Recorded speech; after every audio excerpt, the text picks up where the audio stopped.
Well, it's a good morning here at the Political Command Center. And when we come at such a time, just know that we're giving you something that is good for not only the country, but also the region. My name is Dalton Kawesa. Yes, and we're speaking oil. One of the delays in the final drop in Uganda is because of the policies and final investment decision that needs to be taken. Let's go to the next media park and have a discussion on oil in Uganda that has been going on for the last couple of years. Over to you. Good morning, ladies and gentlemen, and welcome to the second day of the 6th Annual Oil and Gas Conference, or Convention, hosted by the Uganda Chamber of Mines and Petroleum. As you all know, this conference was opened yesterday by the President of this country, Uganda, His Excellency President Yoweri Kaguta Museveni. We had also a keynote address which was made on behalf of Mr. Nicolas Therese, who is the Vice President for Total in Africa, by the General Manager of Total Uganda, Mr. Pierre Joshua. This conference is focusing on a very key and a very important issue, the future of, or the future outlook of this oil situation in the region, not just Uganda, but in the region. We are looking at the region's preparedness in this oil and gas development. 2020 is a great year, and this year will mark a lot of interesting declarations, but also a lot of interesting attributes that will support us in getting ready for this oil and gas story. My name is Tony Otoa. I am the Executive Director of the Stanbic Business Incubator. I am also the advisor of the Uganda Chamber of Mines and Petroleum on local content, and I will be your host, and I will be co-hosting this event with my ably amazing host, Cynthia Mpanga. A very good morning, ladies and gentlemen. Thank you so much for tuning in. As I've been introduced, my name is Cynthia Mpanga, and I am the Corporate Affairs Manager of Standard Chartered Bank. But I am also the PR advisor for the Uganda Chamber of Mines and Petroleum and the immediate past president of the Public Relations Association of Uganda. So we are very excited to co-host this conference. Thank you very much, Cynthia. So we're going to go into the first session, and I know many of you have been wondering what sessions are out there. The first session, of course, is going to be looking at the regional outlook and enabling environment. And this session will be moderated by the very ably Nicolas Ecimu, who is a council member at the Uganda Chamber of Mines and Petroleum, and also a very senior lawyer in town. Nicolas Ecimu is an established practitioner in the power and infrastructure sector. He acts on the mandate of the world's leading development financial institutions, the government of Uganda, government agencies, global infrastructure entities, and project sponsors. Nicolas is a partner and the head of Sebalu Lule's projects and infrastructure practice of the firm. In the last 19 years of Nicolas's practice as a lawyer in Uganda, he has acted and continues to act on behalf of many leading corporations and significant operations and investments in the mining and oil and gas and energy sector. I'll invite Nicolas to come over, take over from me, and bring on board, and again, of course, introduce his ably panel as we start this. Tony, before they come on stage, we'll quickly go through the program, and I want to mention that it is a very pertinent program that every sorry, Tony, I just wanted to go through the program for the benefit of all our viewers. We have a very interesting program today that will last 2 hours. And we are having the opening segment right now.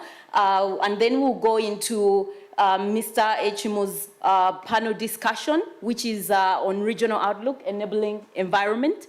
And then we will have a 10-minute Zoom discussion presentation by Mr. Ben Holland, who will talk about the regional opportunities from Mozambique LNG project, post-FID experience. And then we'll have a 10-minute discussion, and that will be a speech by Mr. Joseph Danzi, who will speak to the state participation as a driver for value maximization, before we go into another interactive session that will be led by Professor Waswa Balunya, and that will last 1 hour. And then we will have our session 5, which will focus on the threats to the future of oil exploration, and that will last 30 minutes before we close the conference. So we want you to stay tuned in and to ask everybody else to follow the discussion because it's very pertinent and all the issues impact each one of us wherever we are and no matter our station in life. So back to you, Tony. Thank you very much, Cynthia. That was quite amazing, giving us a gist of what we're going to go through today. Nicholas, over to you. Thank you very much, Tony and Cynthia, for those very kind opening remarks. For a while there, I thought you were talking about somebody else and not me, but I'm very humbled. Ladies and gentlemen, we're very honored to have you today. My name is Nicholas Ecimu, as you've been told, and I'm here in my capacity as a council member of the Uganda Chamber of Mines and Petroleum. And I'm very pleased to put together a panel that should be able to break down the issue of regional readiness and what is in store for us as Ugandans and as people who would want to participate in this nascent industry. Today, this morning, I'll be joined by a panel of very able experts on the subject, people who worked and seen it all, gone the length and breadth of these subjects, and I'll call them as they come up to give us their insights and thoughts on the topic of discussion today. I'd like to welcome Jennifer Mwijukye. Jennifer, please come over to the podium. Jennifer is the CEO of Unifreight Cargo Handling Limited, and she's been in this sector for over 15 years, doing an amazing job. She's won accolades. She's an experienced transport and logistics person. She's represented the Association of Uganda Freight Forwarders, where she successfully led the advocacy movement that improved the business environment for the players in the industry. She was also recognized as the Woman Entrepreneur of the Year by You Will in 2009 and by the Association of Uganda Freight Forwarders for her contribution as founder and treasurer of the association for 8 years. Jennifer also was given a prestigious MTN award as CEO of the Year by MTN. Welcome, Jennifer. Thank you very much for joining us this morning. Our second panelist will be Mr. Elly Ssekatawa, an old and good friend, a legal professional. Elly is the Director of Legal and Corporate Affairs with the Petroleum Authority of Uganda. So he works with the regulator of this industry. Elly was appointed Director of Legal and Corporate Affairs in PAO in 2017. He has over 15 years experience specializing in tax and oil and gas. He served with Uganda Revenue Authority from 2005, where he rose through the ranks until he got to the head of litigation portfolio. Elly has defended Uganda in various fora, international, regional, and even in the courts of Uganda, on matters oil and gas, tax, and oil and gas tax litigation. Mr. Ssekatawa holds an MBA from Ecimu and an LLM in oil and gas law and policy from the University of Dundee. He's also been the country representative for Uganda on the Africa team of tax experts under the African Tax Administration Forum, and also at the Global Forum on Transparency and Exchange of Information under the OECD. He's a certified arbitrator for tax matters, and he served as the chairman of the Uganda Revenue Authority Football Club from 2009 to 2017, winning 3 national trophies. So that is no mean achievement. We'd like to welcome Elly. Thank you so much for joining us this morning. Thank you. Our next panelist is Mr. John Bosco Habumugisha, a good friend. He's the general manager of the National Pipeline Company of Uganda. John has over 23 years experience in petroleum infrastructure development, including pipelines, storage facilities, policy formulation and implementation, international humanitarian operations with the UN, and the private sector downstream petroleum operations. JB, as we fondly call him, is skilled, is a multi-skilled engineer and a management professional. He holds a master's degree with distinction in pipeline engineering from Newcastle University, United Kingdom. He holds a master's degree in industrial engineering from the University of New South Wales in Australia, and a first-class degree, bachelor's degree in mechanical engineering from Makerere University. In addition to various certificates, in the oil and gas sector. John is a member of the Professional Institute of Pipeline Engineers, PIPE. He's also a member of the Uganda Institution of Professional Engineers, UIPE, and a member of the Institution of Procurement Professionals of Uganda. You are most welcome, JB, as we fondly call you. I thank you very much. And last but not least, we have a good friend, Mr. Gerald Ekinu. Gerald, you're welcome to the podium. Gerald is a seasoned civil servant. He's represented Uganda in various fora, talking transportation policy and easing transport across the region and internationally, and advocating for Uganda's connectivity. Gerald is a principal economist with the Ministry of Works and Transport, and we're very privileged to have him here today. Mr. Ekinu, you're most welcome. Thank you.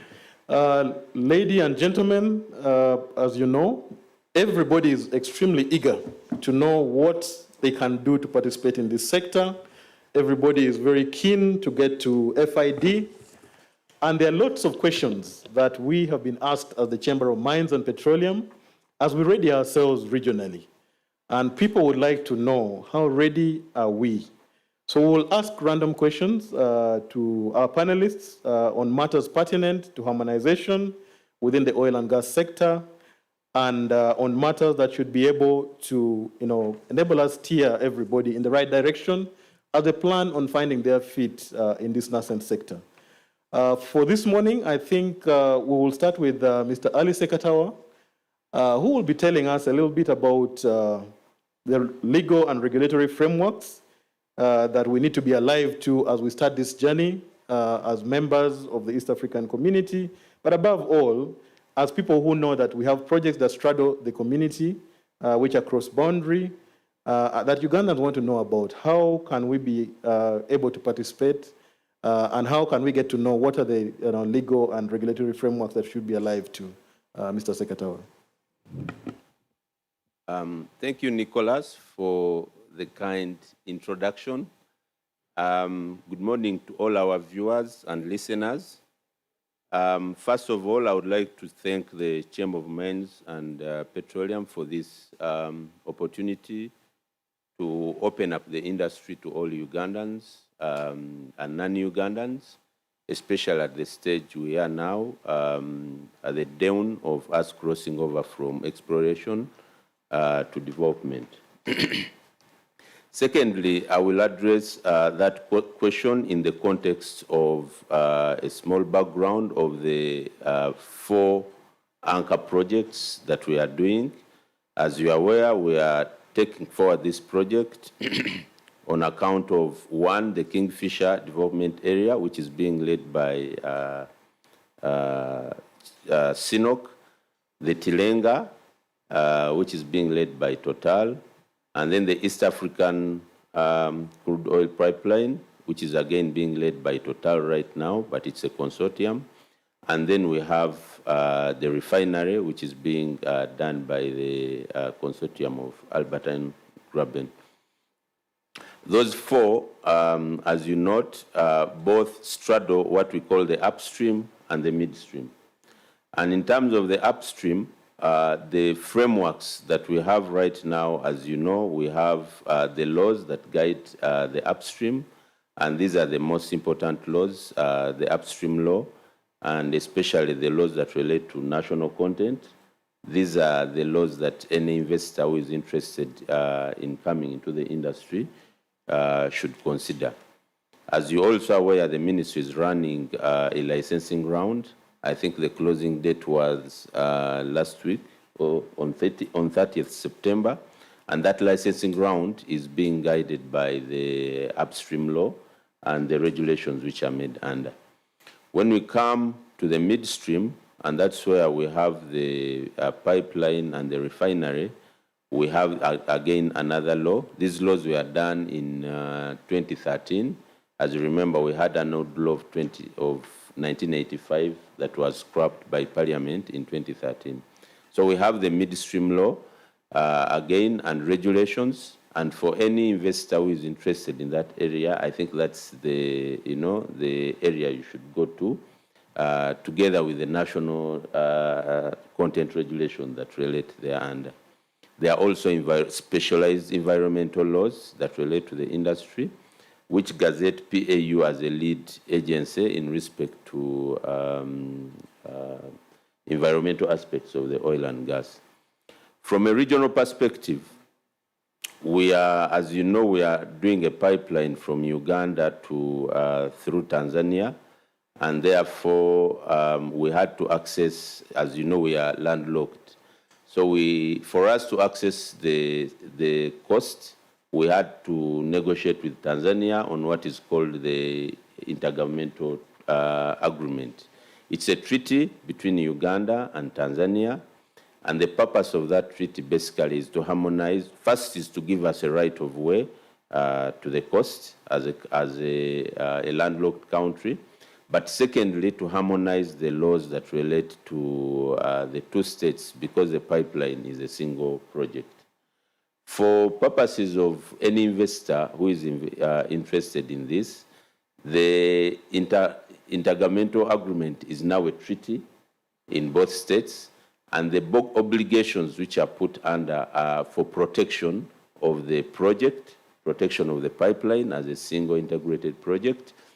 Two, it protects the persons and the businesses that are being conducted in both states. It has a special fiscal package, a special tax regime that will apply to the project, both to the company, contractors, and the subcontractors in the project. It also establishes free movement of persons who are working on the project, and so many other areas of harmonization of standards, harmonization of rules that relate to the pipeline. That treaty was signed by Uganda and Tanzania, and both states now are supposed to protect the two investments, the investments that are cutting across. As you are aware, Uganda now has signed the host government agreement that relates to the pipeline. Again, the host government agreement now is the one that is signed between the state and the company to protect the project, to protect the people who are working on the project, and to provide a framework under which business can be done. We are now currently, Total and Tanzania, they are currently negotiating the host government agreement for Tanzania. But basically, from a regional perspective, those are the laws. The fundamental issue around them is that now we have a framework that acknowledges the cross-border nature of the pipeline, but also fundamentally protects the business and the pipeline from Uganda to the port. It also creates benefits for both nationals, priority for nationals, Ugandans and Tanzanians. And one of the principles now we are looking at is priority is given to Ugandans, and then the second level, if at all, is given to joint ventures between Ugandans and Tanzanians before you really go international. And therefore, one of the major opportunities we have now is for Ugandan businesses to work with Tanzanian businesses.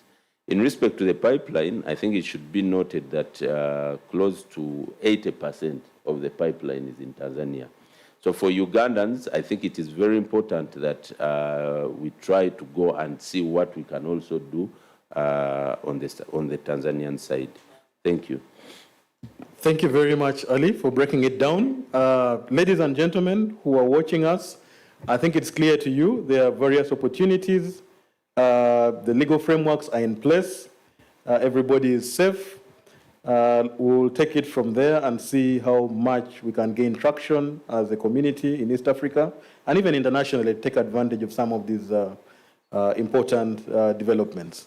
Elly, maybe before we take leave of the legal frameworks, there is always a discussion around agreements, confidentiality obligations against the expectation of the populace that we should be able to know what's going on. As the regulator and as somebody who's been very involved in this sector, what kind of assurances can we have that, whereas agreements may be confidential, people still are able to, know and believe that their interests are being taken care of? I don't know whether this is something you'd want to deal with or, or JB, your colleague, would want to deal with, but maybe you can take the first go. Okay. Nicholas, thank you. By law, PAU is mandated to ensure transparency in the sector, and we are at the forefront of this. As you are aware, government has now signed to the EITI initiative, which promotes transparency in the sector.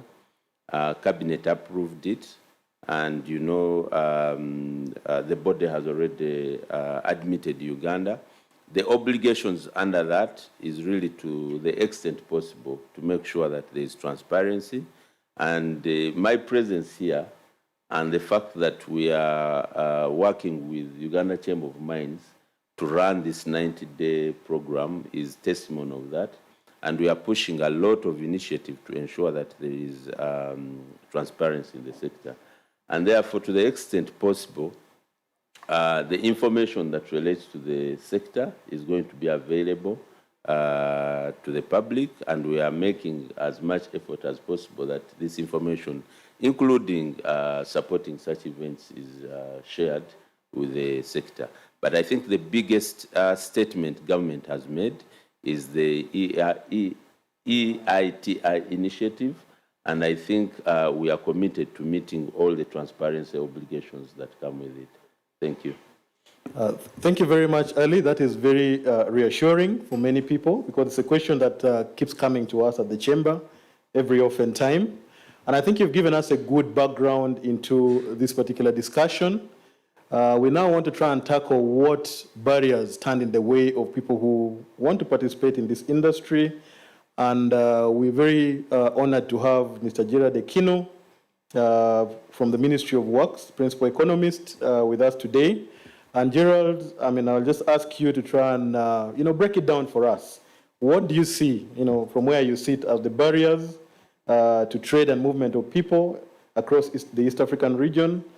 And can you share with us some insights on what government is doing to try and make sure those barriers are brought down and everybody can, meaningfully participate in this discussion? Thank you. Thank you very much, viewers, and thank you, Nicholas, for the opportunity to discuss on the barriers. First of all, I want to bring apologies from my PS, whom you invited to be here. He had equally very important assignments that he was doing.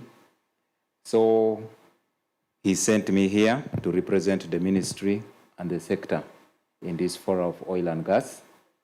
Thank you very much. You talked about what are the barriers to the trade in the East African region. Most of the barriers have been worked on, but we still have a few barriers that we are addressing in the region. One of the barriers is the road user charges in the region. We have discussed this in different forums and frameworks in the joint permanent commissions between us and Tanzania. We have discussed this and agreed to address and tackle the issue of a differential treatment in road user charges. We as a region, we are one, and this differential treatment in charges is posing problems in the region, for example, for the truckers who have changed and began doing registration of their vehicles in other countries so that they can benefit from a reduced road user fees. That has happened. We have been addressing this issue. For example, Tanzania is charging us 500 USDs, whereas Rwanda is being charged 152 USD, and equally Burundi is 152. For Kenya, we are having a formula which is calculated from the coast. The distance from the coast, is about 220 kilometers, and that translates to about $200 and something for our truckers. And yet the truckers from Kenya only have to cover a short distance from Malaba and up to here. So that is the formula which applies. However, this issue has been discussed in the region, right from COMESA. We discussed this issue and agreed that we need a harmonization of road user fees. And the Better Family, a study was commissioned, but because of this COVID pandemic, we have not been able to meet as COMESA. But it was addressed in COMESA. We have also addressed this in the EAC. We have discussed this and agreed, deadlines have been made. However, our counterparts have not yet come forth to tell us when they will end this. But it is still under discussion, and we promise that we will continue engaging with Tanzania in reducing the road user charges and harmonizing them in the region. We are also having some of the non-tariff barriers in the region. For example, right now, our milk has been stopped from being exported to Kenya. Sugar has been stopped from exporting to Kenya. And these are some of the few issues, but we have engaged Kenya in the Joint Permanent Commission framework. And we have discussed with them and agreed. I think we will continue engaging them to ensure that some of these things are addressed, these NTBs are dealt with. The other issue is what have we done as government? Number one, there is standards have been harmonized in the region right now, pertaining between us and Kenya. We have harmonized the standards as a policy. And also we have a protocol that came into effect in 2015, the sanitary and phytosanitary protocol on how to handle issues of agricultural products, the moisture contents and the rest. So, and how they handle the milk, for example, the standards, what needs to be done. So that is also in effect. We also have a policy that was spearheaded by Minister of Trade, and that policy is on a movement across the region by different professions. I know, you see, in some countries, I don't want to be in particular to some countries, you go there, they tell you there are no jobs for you in this place. So these are some of the issues that were harmonized in the trade and services policy.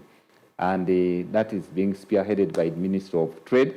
And I participated equally in that development of that policy. We also have, as I have told you, that we have been engaging in bilaterals between us and different countries, and that arrangement is still going on. We also have the issues of development of border posts. This has, in our region here, border posts have helped through funding from different agencies. We have been able to construct border posts, and this has reduced the delay in clearance of goods across the region. And that one, I think the government deserves a clap on it, because we are now continuing to engage with the other different border posts like Goli and Toroko port. We have already mobilized there through ambitious construction company, and we plan to develop those the wharfs, and other infrastructures. The port will be relocated, and that port needs to be developed in order to improve trade between us and the DRC along the Albert Graben. We have also, in our side, we have constructed a number of kilometers of roads through our sister agency, UNURA, and our roads are actually good. It is only unfortunate that some of our neighboring countries, we have engaged them to continue developing on their side. For example, the roads on the side of the DRC are very bad. And yet, on our side, we have worked on them. And this is a hindrance to trade. When we have poor road infrastructure, it is also a hindrance to trade. But we want to thank government, that government has continued by allocating a large chunk of the budget to the development of the infrastructure. And that is a plus for on the side of government. I think for now, I would like to end there. Thank you very much, Mr. Ekinu. Certainly that is very reassuring for our viewers, I believe, because I mean, everybody wants to understand, you know, what can I do to be able to participate, and how can the things that stop me from participating be removed so that I can ably and fully participate. I think before we take leave from what the Ministry of Works is doing and what government is doing, coming back to oil and gas, especially in the fields of my brother JB, and also in the refinery projects, it is believed that we're going to have, you know, out of size cargo or out of gauge cargo that nobody's ever seen in their life before. And I know that you're doing a lot of things to develop roads, build bridges, build all these border posts. Now, how ready is the ministry? Working with your counterparts in Kenya and Tanzania, especially from the port countries, in terms of harmonizing the size of our infrastructure to be able to carry this out of gauge cargo? Thank you very much. Rightly, as you have said, there is a challenge on the wide cargo, abnormal cargo, that is to be moved for the course of building of the refinery. And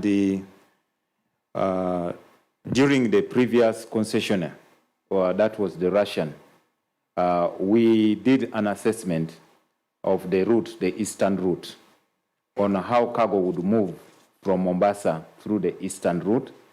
And we identified some of the bottlenecks along Lira Kambini, that side, where the bridges, some of the bridges were narrow, some of the bridges, they cannot carry the strength, the weight of some of these equipments.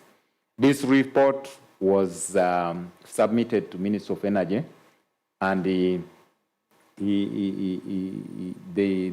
are able to tell us how far they have gone. But also, we have looked at, on the side of the southern route, how to move the cargo by rail from Tanzania to Mwanza, and then from Mwanza to the waters through to Kampala here, and then see how to move. Discussions and engagements are ongoing with our Tanzanian counterparts on how best we can move the cargo through these routes. Because of the bottlenecks we are experiencing right from even some bridges, over bridges of the road across from the Tanzanian side are being worked on. The railway on the Tanzanian side is also being worked on. We are now looking at how best to further these developments. But also we have a technical working group that is being chaired by UNRWA on how best we can work on this other side of ours on the bridges and the roads. So that committee is in place, and because of the COVID, the last time it sat was 4 months, and the COVID has interrupted our schedule, but we plan to have a meeting starting this month on how to go further with these developments. But also, government has continued on the construction of the 700 kilometers of road, which was directed by His Excellency the President along the Albertine Graben. These works are ongoing. These roads were packaged in 6 lots, and 1, 2, 3 are ongoing. And there is progress of works. In terms of time, we are about 78% for 1, 2, 3 lots of construction of those oil roads. And we are also in planning through UNRA on the utility corridor. But this is now being spearheaded by NPA. It is the one spearheading the dualling of the carriageway right from Hoima to Kampala. That is in plan, and we will tell you of the developments later. Thank you. Thank you very much, Gerald. And our viewers and ladies and gentlemen, I think this is the kind of information we want to try and disseminate so that people know what is happening. Because sitting where I sit, I wouldn't even know that there's some committee sitting somewhere planning all the things for us. Talking about moving out of gauge cargo and the road infrastructure and all that, I think basically as Ugandans and as people of East Africa, our worry is always that you can have roads made, pylons built and all these electricity poles put up. Then you realize you have to take out most of those things to be able to move the cargo. So we just also wanted the assurance that the different departments of government are talking to each other. Otherwise, you end up building a road, then the Ministry of Energy tells you we have to build a power line here, and then the cargo can't go through. So we just want to see that kind of harmonization. Yes. I think I'll now turn to my sister, Jennifer. And still on matters cargo, we just want to know how ready the freight forwarders and transporters are in terms of preparing to move this out of gauge cargo through the ports into Uganda. Thank you, Nicholas, and good morning, viewers. As far as logistics sector is concerned, I think what is crucial for us is the specification of this size is not yet clear or has not been given to us, because we know that for the time being, there are cargo that has been moved, which is out of gauge. And I think the experience has shown us that we can only move up to about 20 meters within our roads. Anything over and above that, it's definitely going to require more discussion, more planning with all stakeholders, because we've been engaging government, and of course Gerald has mentioned the efforts that have so far been made. But assuming oil companies were to begin moving, let's say next year, I don't think adjustments of infrastructure immediately would be easy. Infrastructure is not something that you can fix in a day in terms of providing for bigger gauge, rather the out of gauge cargo. So I think it calls for information.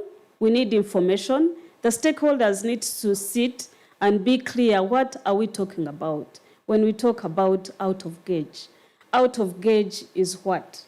The specification of that should be given to us, both the oil companies, the government, and all of us, the logisticians, and we begin planning. Logistics is about planning. There's nothing, we believe there's nothing too difficult or impossible, but it is information that is needed so that we can plan for this out of gauge in as far as meeting the needs or expectations of oil companies is concerned. But also more so, like I think Gerald has mentioned, I remember last year we had a similar conference on oil and gas, and it was the first time UNRWA was learning that there is going to be these needs for infrastructure adjustments. So I just hope and believe that in the oil roads that are being constructed, there is going to be a provision if specifications of the need of the sizes has been given. I believe that at least for those roads that are newly being constructed, especially in Hoima, should be given, should be led by the specification of the need.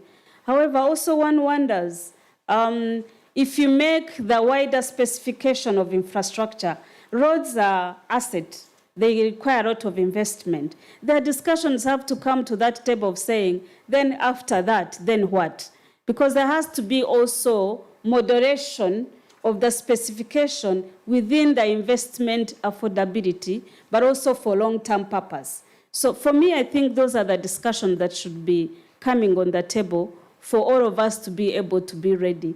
We need information. Logisticians have been demanding, what are we talking about in terms of out of gauge? What are we talking about in terms of need? Then, of course, on our side as logistician, there's going to be a need for investment in equipment to move, because one is road, but also the other side is us. But as long as we have information, I am sure these are some of the opportunities we are looking at, because when we invest in accordance to what we expect to get out, the returns, and therefore there's nothing that wouldn't be difficult. But I think, in my opinion, Nicholas, there is lack of coordination, there is lack of working together as a group and planning together as a group. We need to stop working in silos or someone doing this, but we look at the future in terms of this sector that we want all to support.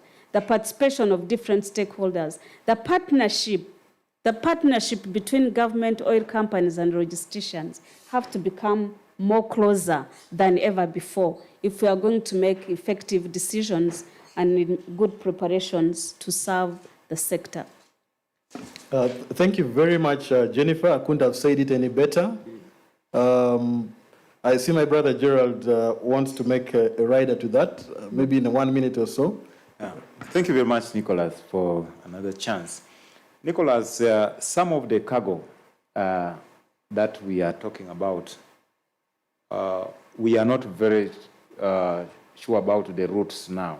Which routes are we? We needed information from the Minister of Energy because what we did was with the previous concessionaire, how he was going to move the cargo. Now we need with this concessionaire, which routes is he looking at?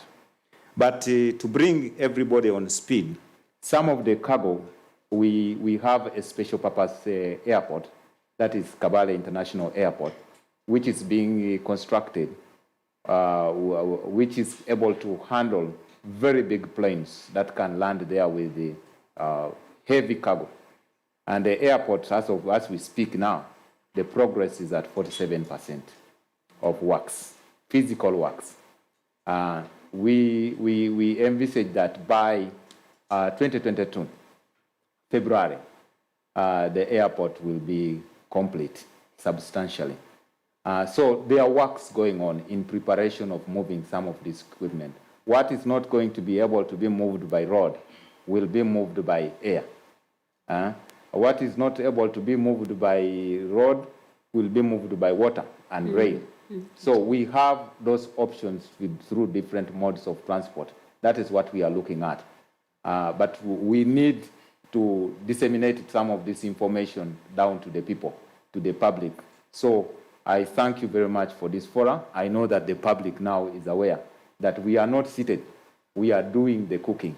And very soon we shall see the food served. So my sister, don't get worried.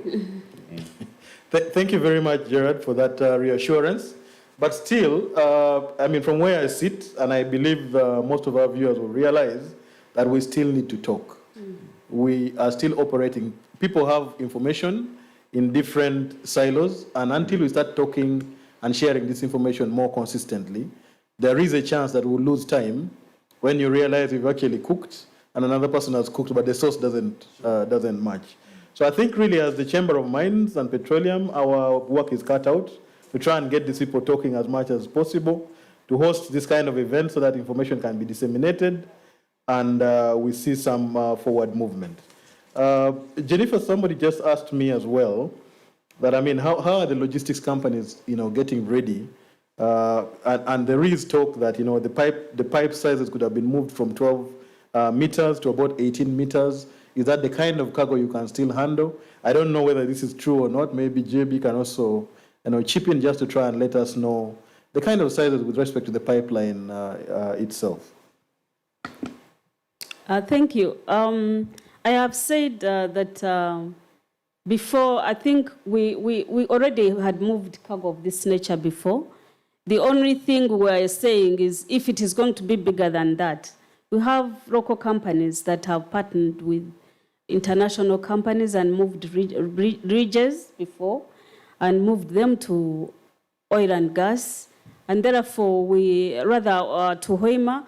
And so the logistics company are ready to some extent. However, there is, when we talk about readiness, we are talking about resources, being ready with resources. There's going to be need for more investments than perhaps we have invested before. That time, when we moved the cargo, it was one-off. This time, it's going to be more. Again, those are the issues of what sizes in what quantities that we are talking about, so that we can be even more ready. Then we are talking about skills development. There's going to be need to train people to handle such kind of cargo, whether it is the drivers, whether it is we ourselves, logisticians, planning. There's going to be mobilization of partners. What you can't do, logistics is about partnering. What you cannot be able to do on your own, you need to identify partners. So there's going definitely to be identification of partners to be able to move this cargo. So we believe to the extent we are ready, but to another extent of definition of the need, we need more information so that then we are prepared. I know for sure there's a lot we are doing. We are training drivers more than ever before. As far as readiness is concerned, there's a lot of training that has been going on, incubation, in partnership with, I think what Tony does through Stanbic. As far as now, enterprise, SMEs and enterprise of local nature preparation is concerned, to meet the standards and expectations of oil and gas, a lot is being done. And I believe there's more that can be done. There's one-off training, but there's also programs that we are planning for mentorship and coaching, further in depth, that you've learned in class when Tony is teaching or training, but then when you are in your business, what are you doing? Somebody needs to follow up and monitor and find out, did you learn? How are you doing it? And so the preparations we are doing, but like I said, it should be aligned with the specifications that are clear of the needs. Because these are questions we have kept on asking, and so there is a need indeed for continuous evaluation of effort that are being done. We have done the out of gauge, we can do it, we're in partnership that we have identified as a result of knowing the size of the need. Thank you very much, Jennifer. I can see matters of out of gauge, a matter that cannot be discussed and completed in one day. I think we'll certainly follow up on these discussions and make sure we get to some logical conclusion.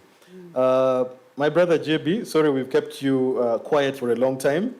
We now need to speak harmonization. People need to understand how they can operate between Uganda and Tanzania and be sure that they are operating lawfully. You manage government of Uganda's interests in ECOP, which straddles two countries. How are you managing mutual recognition of standards? Because oil and gas in its own nature is really about standards, about being able to deliver as is expected of the industry. And given that this project is cross-border, how are people who will be operating in Uganda, what would they need to do to be able to operate on the other side as well in terms of standardization? In terms of standardization and mutual recognition of standards. Thank you, Nicholas. Colleagues and fellow Ugandans, there has never been a better time for the oil and gas sector than now in terms of defining oil and gas infrastructure. Now, we are in the middle of a project that straddles two countries. When you talk about a sovereign state, you are speaking of different standards, different regulatory frameworks, and therefore, the design of such a system will be informed by how the countries operate. Now, we have been working very, very closely with our neighbors to ensure that the system that is designed is an integrated system. Integrated meaning we don't want to talk about a pipeline in Uganda, a segment, and another segment in Tanzania built to different national standards. So the meaning is that we have to have a similar set of standards being used both in Uganda and in Tanzania. And we're also looking at designing a system that will be here for many years. The minimum we want to see this pipeline is 20 years, but normally pipelines that are well operated will be with us for 50 years. All these discussions around the benefits we can get from a pipeline, if the system is not robust, all these benefits disappear. And that's how important standards are. Where are we?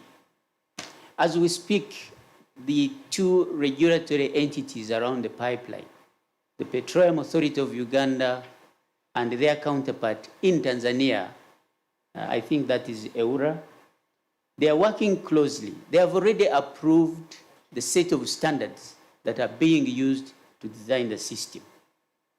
Now, the other bit is that there is only one engineering entity that is leading this process.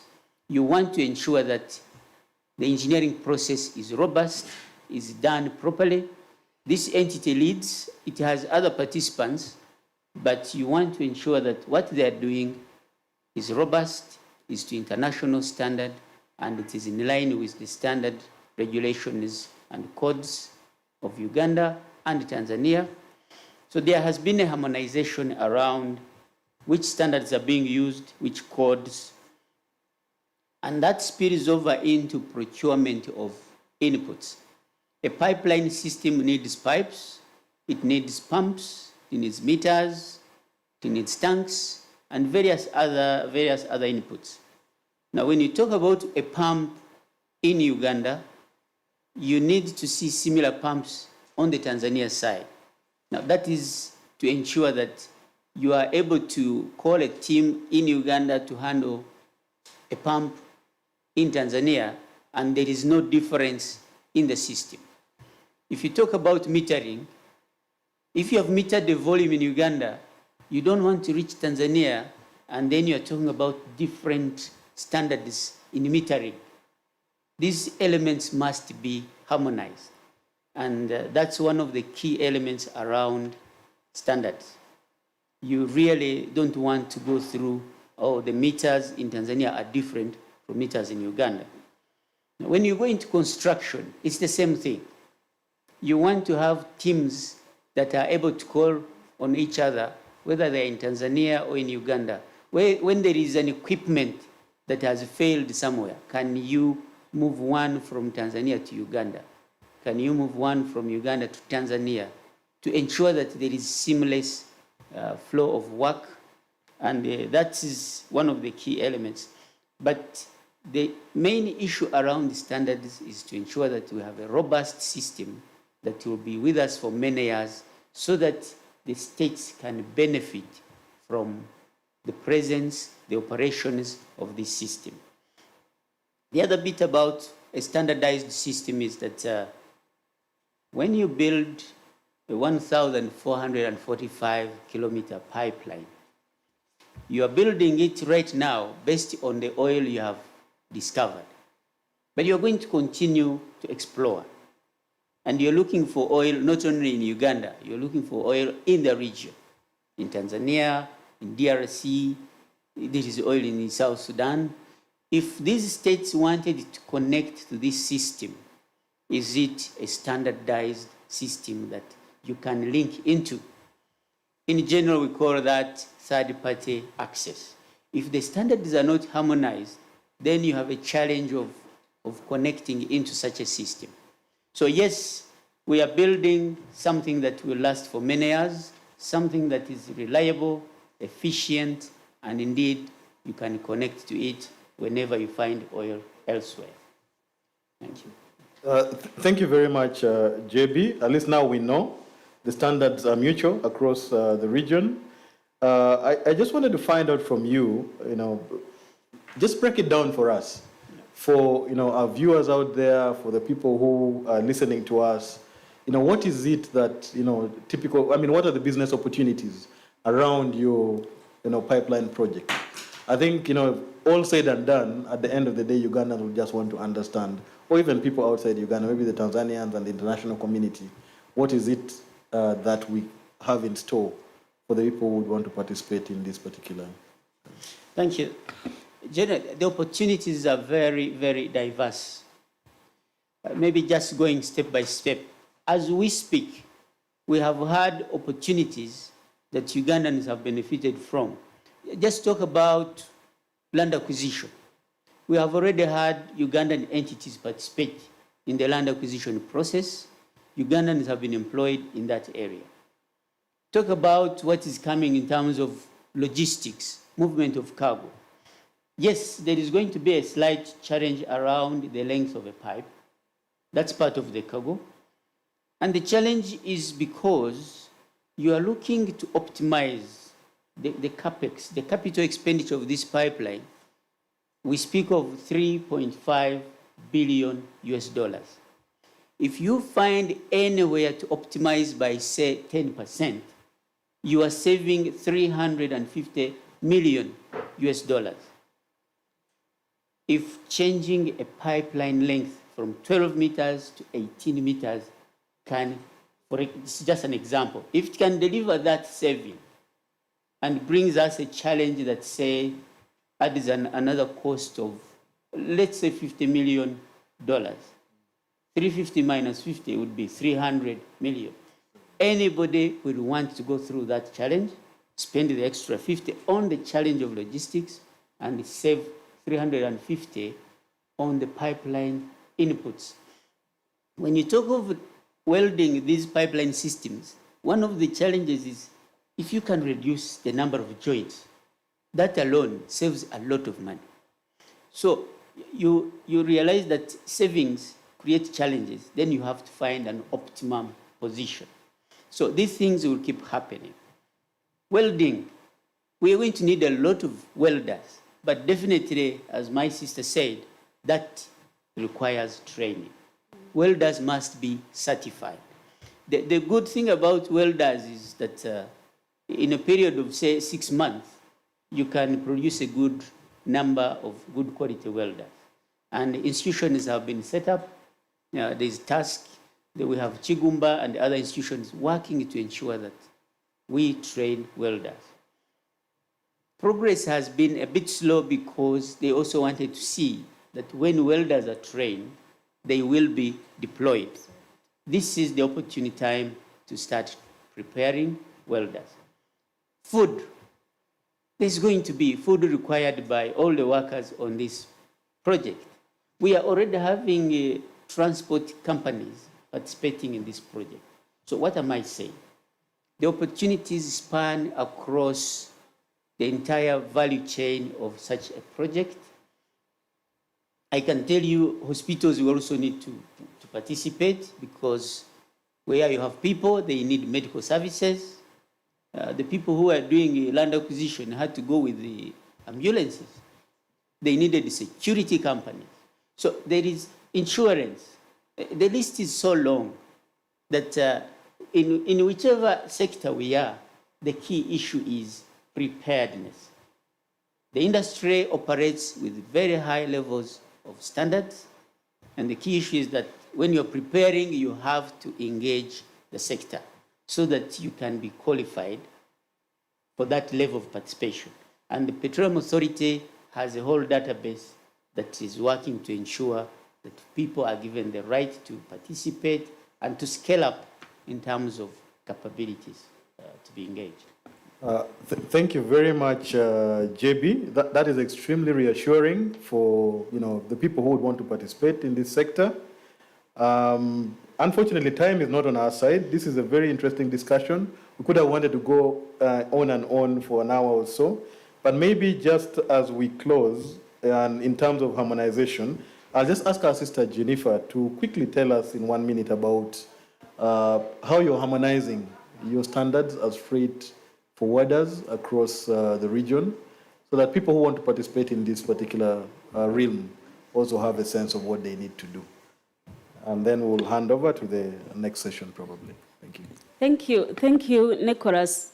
What we have done as freight forwarders industry, we are establishing freight and logistics practitioners management bill, where we want to standardize how we operate, our operating procedures, so that we are accountable to all stakeholders, both our customers, government, and anybody that is relevant to this sector.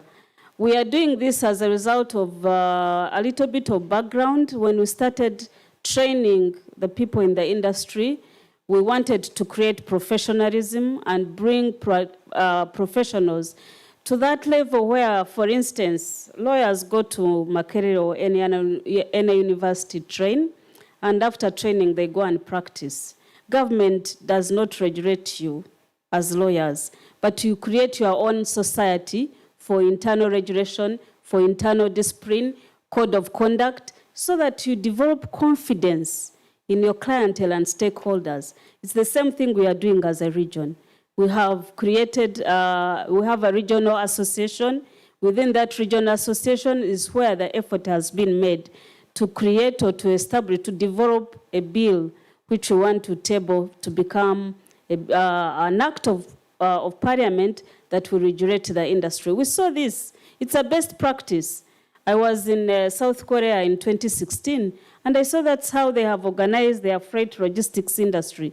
It has different specialized areas, but with their own independent regulatory framework that governs them, but also creates discipline, that creates also standards for people to know, if I operate in Tanzania, for instance, coming back home in the region, if I operate in Tanzania as a freight forwarding company, it should be the same practice as in Uganda. It should be the same practice as in Kenya. And that is what we are trying to do, to create a management board of the sector, but also a society that should be self-regulating in terms of managing, because then it helps us develop the confidence in as far as the people we are dealing with is concerned. Thank you very much, Jennifer. My brother Elly, I've just been told that, do you have any parting shot for our audience that you would want to, speak about? If there is none, it's also fine. Is there, from the regulator's perspective? No, thank you. Just to thank you for this opportunity and to thank everyone for participating. So, ladies and gentlemen, that marks the end of our session. I hope it's been insightful for you. And I am hoping that we have been able to pick up and touch on the points that probably you've been having in your mind as to what this whole thing means to you as an individual. My parting shot would be that as much as you're able to, please register with PAO. Make sure your name is on the NSD so that you can actually meaningfully participate in this sector. Thank you very much, ladies and gentlemen. That marks the end of our session. It's been a pleasure hosting you, and we pray that if we have another opportunity another time and we call upon you, please come and share insights. It's the only way we'll make the thing better for the country and for everybody. Thank you very much. Thank you.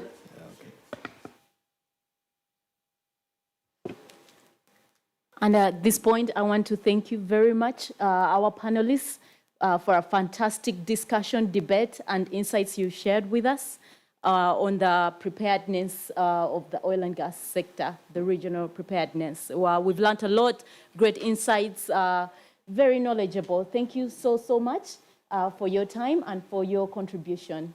We appreciate you. So without further ado, I would like to introduce our next presenter in the interest of time. And our next presenter will be none other than Mr. Derek Natumanya, who is the Chief Operations Officer at ICS Engineering and Environment Limited. He is a multi-skilled engineering, accounting, and management professional who holds a Bachelor of Science in Mechanical Engineering from Makerere University and is a member of the Association of Chartered Certified Accountants and holds a master's degree in business administration from Edinburgh Business School, Heriot-Watt University. Derek is also a Prince II project management practitioner in addition to having various certificates.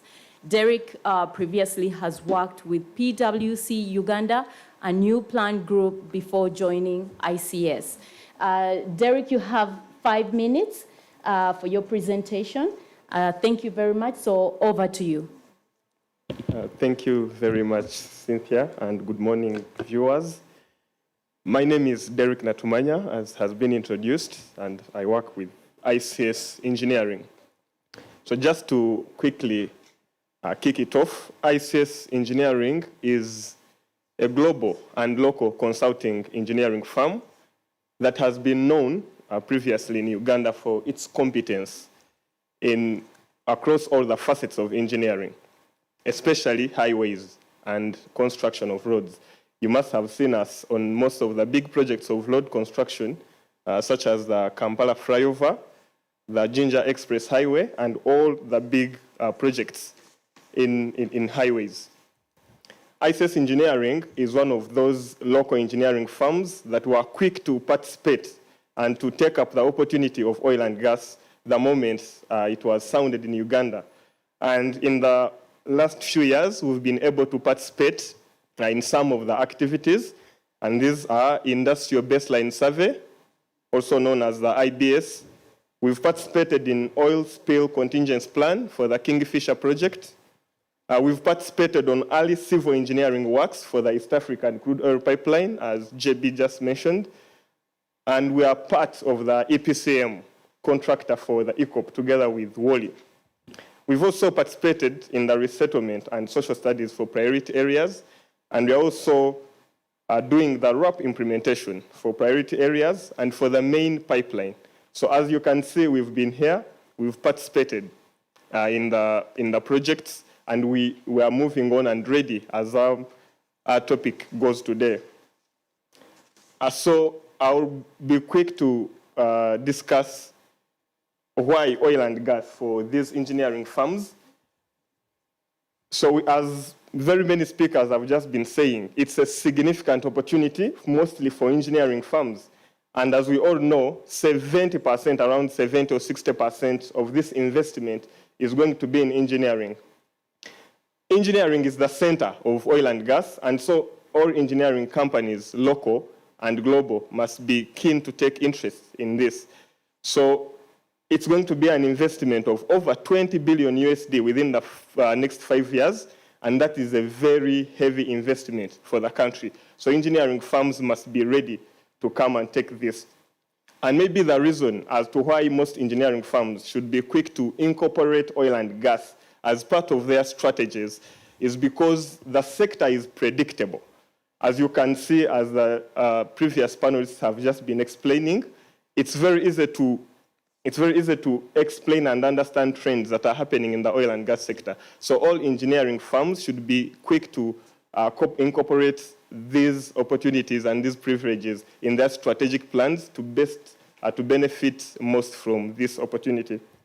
It has a shorter procurement period as compared to most of these other contracts we are used to, and it has far better payment terms. For those who have participated in the sector before, yes, we can bear witness that the payment terms are much better and timely.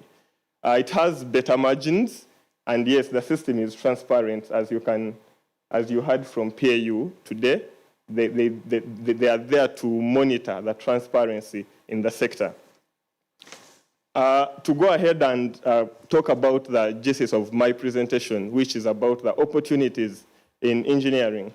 So you all know most of these contracts that are issued in engineering rotate around EPC contracts. And as you know, EPC contracts are made up of majorly 5 facets, and that's engineering, procurement, construction, installation, and commission. commissioning, and there are very many opportunities, as JB just highlighted in the previous presentations. There are very many opportunities that are centered mostly on the engineering. So as you can see, we have engineering design, health and safety, project management, project controls, project assurance, risk management, completions management, support functions, procurement. And as part of the engineering part, we have pre-assembled units or modules, early works and infrastructure, construction compound, in-field access and haul roads, surveying, topography and geological site surveys, site preparation and fencing, civil works, piling works, materials used in civil works, mechanical works, and very many other opportunities that are available. As you can know, even commission and installation, all those center around engineering. So local engineering firms have got a very big opportunity, and they would have to be really organized to be able to participate properly in this sector. As ICS, we want to share a few lessons that we've learned from our previous participation in the sector.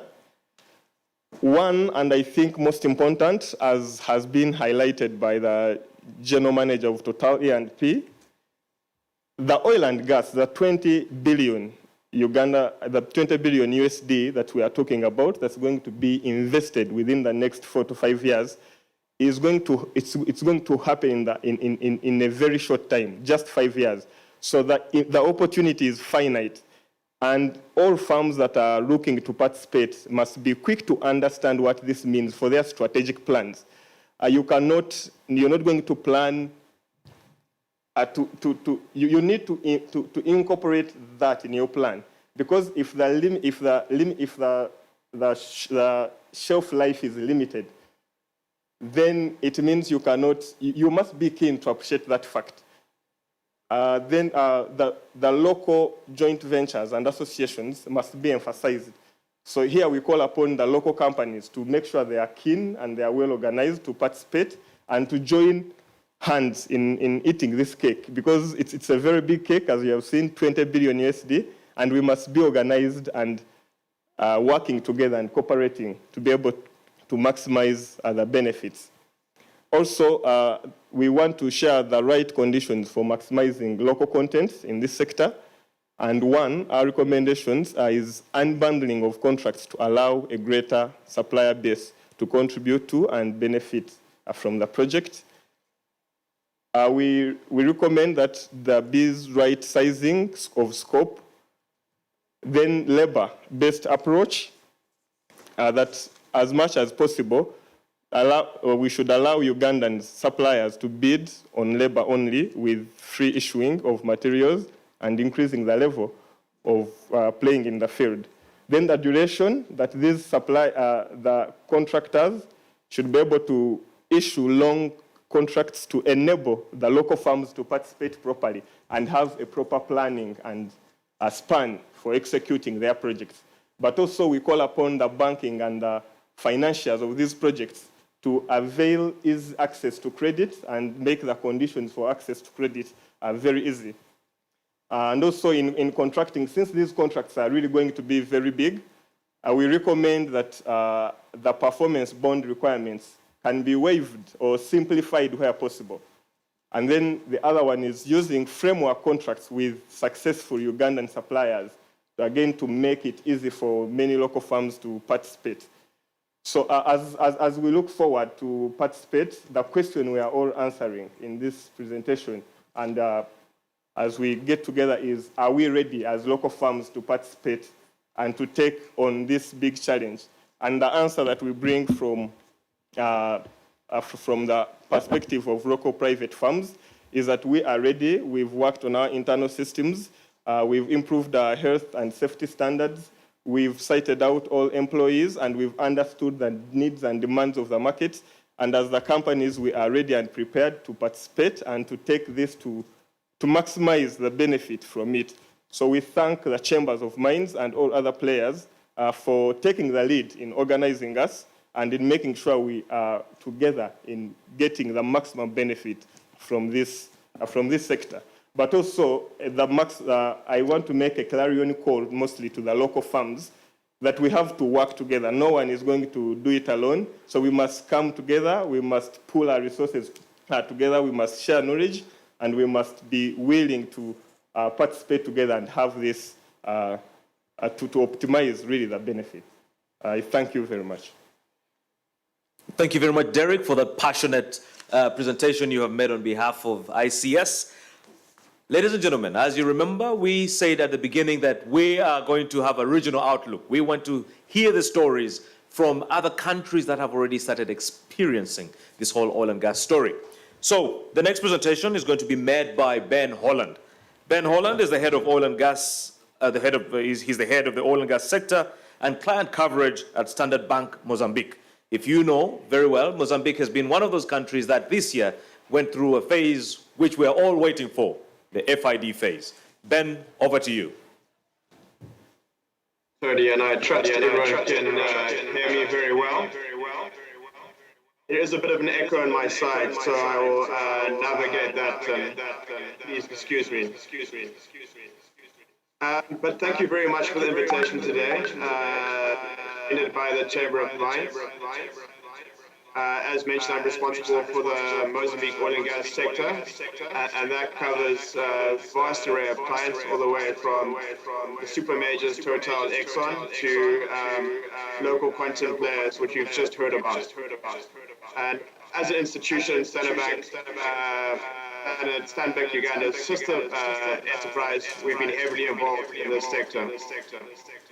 And in today's presentation, I hope to draw out themes and parallels between what we've experienced in Mozambique and what you can experience in Uganda ahead of your very own, very exciting development.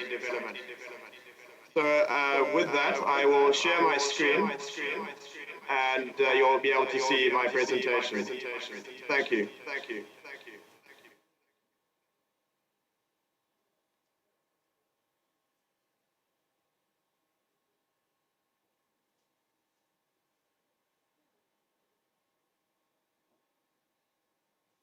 So as mentioned, Standard Bank has been very critical in the Mozambique LNG story.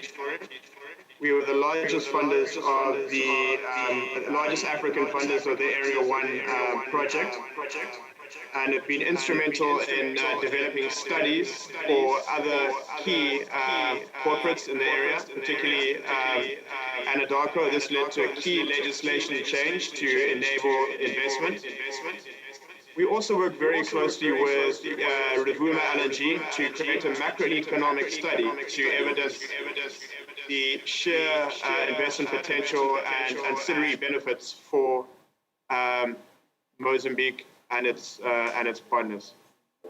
So moving on to the next slide, I want to give you a very quick overview of what our organization can do. That's Standard Bank Uganda.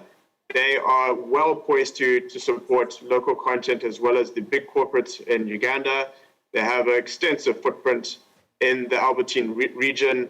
They have deep sector knowledge and experience and have strong relationships with various different corporates in the sector, as well as a large financial capacity to support all entities looking to play in this space. So with that, I will move on to my next slide, and I'll start talking about the very exciting Mozambique opportunity. So Mozambique is a very long country, and very interestingly, the distance between the capital city and the site is 2,800 kilometers long, which is really bizarre and very remote. And in fact, Kampala is closer to the site than Maputo, which is bizarre. It's also a very young country, like Uganda, and one critical difference is the hydrocarbon we have is gas, not oil. And the other unique nuance to Mozambique is we've been producing onshore gas in much lesser quantities than in the future, but that has been happening since 2004 through the South African corporate Sasol. So moving on to the next slide, I want to talk about LNG. LNG is slightly different, well, very different to oil. It's extracted from the raw material, which is natural gas.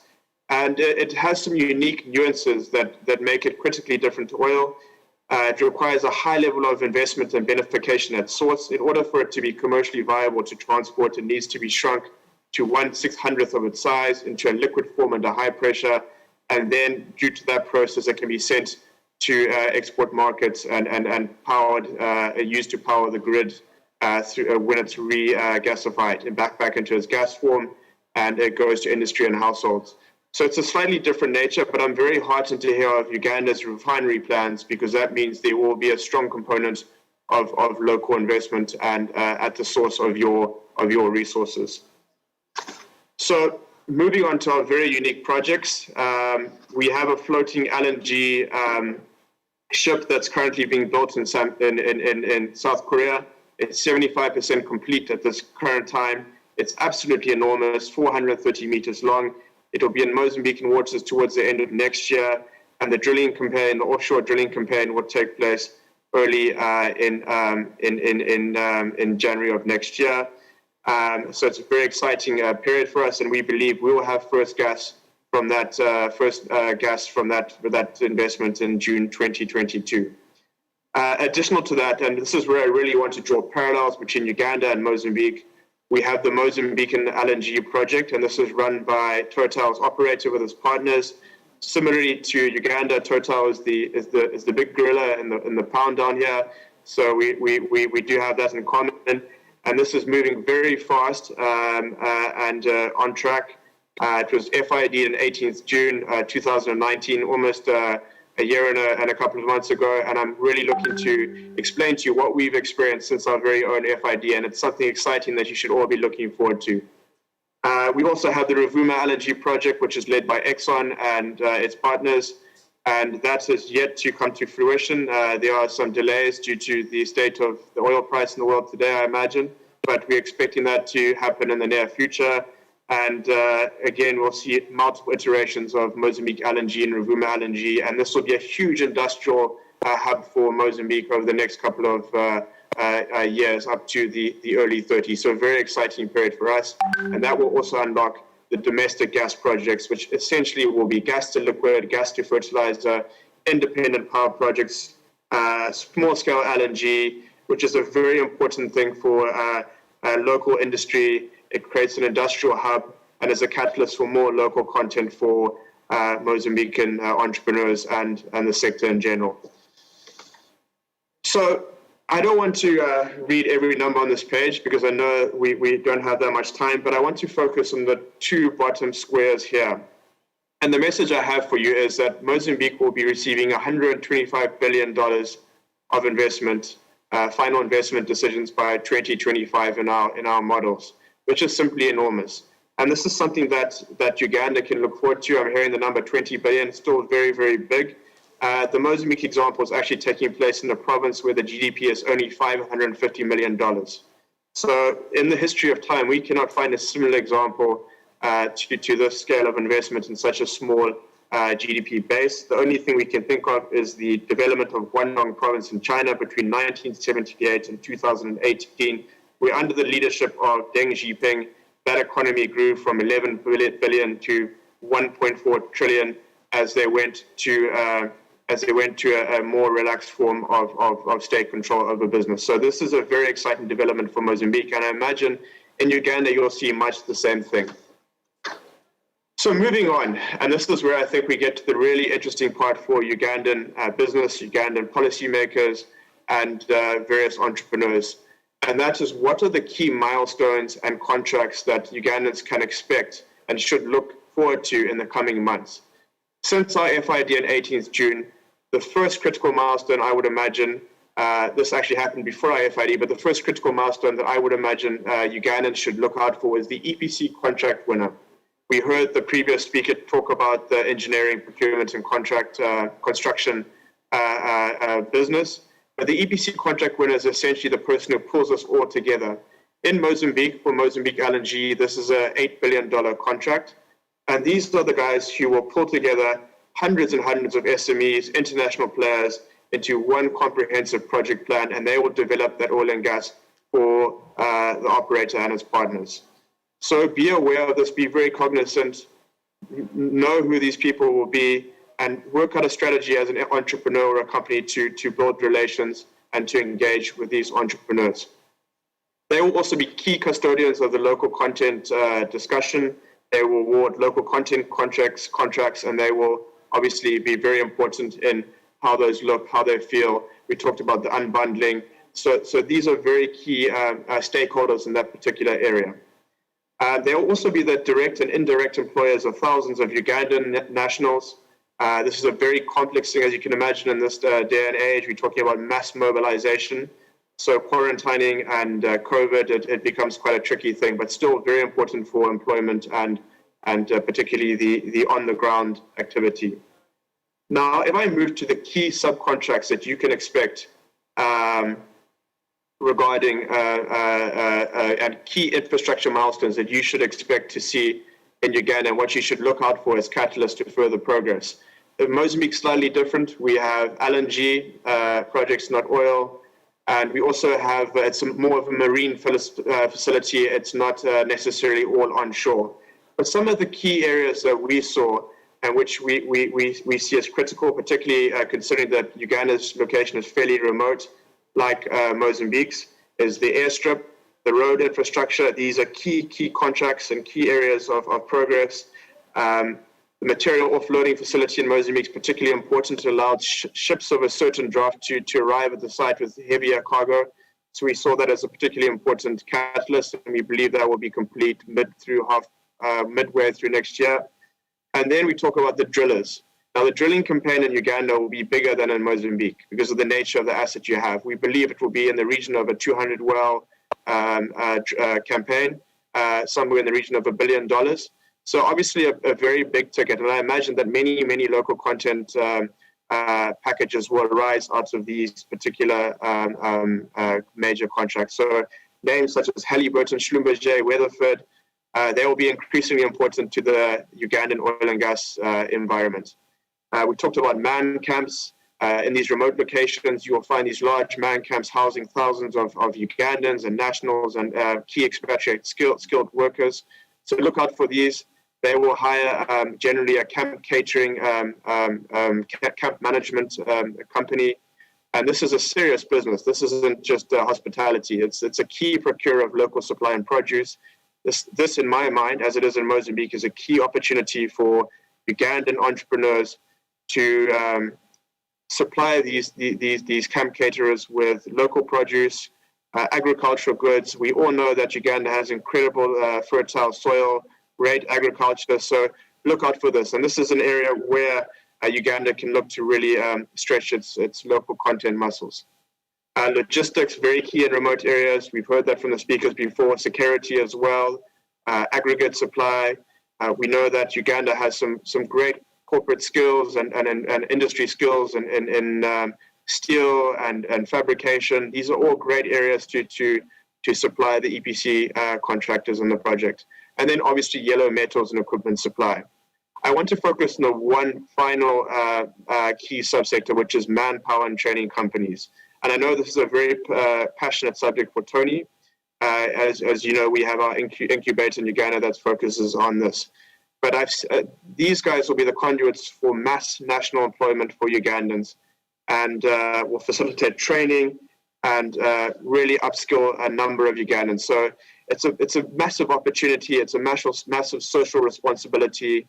And I met some of these entities on my last trip to Uganda, and I was very excited to hear about the Ugandan plans to grow this particular sector.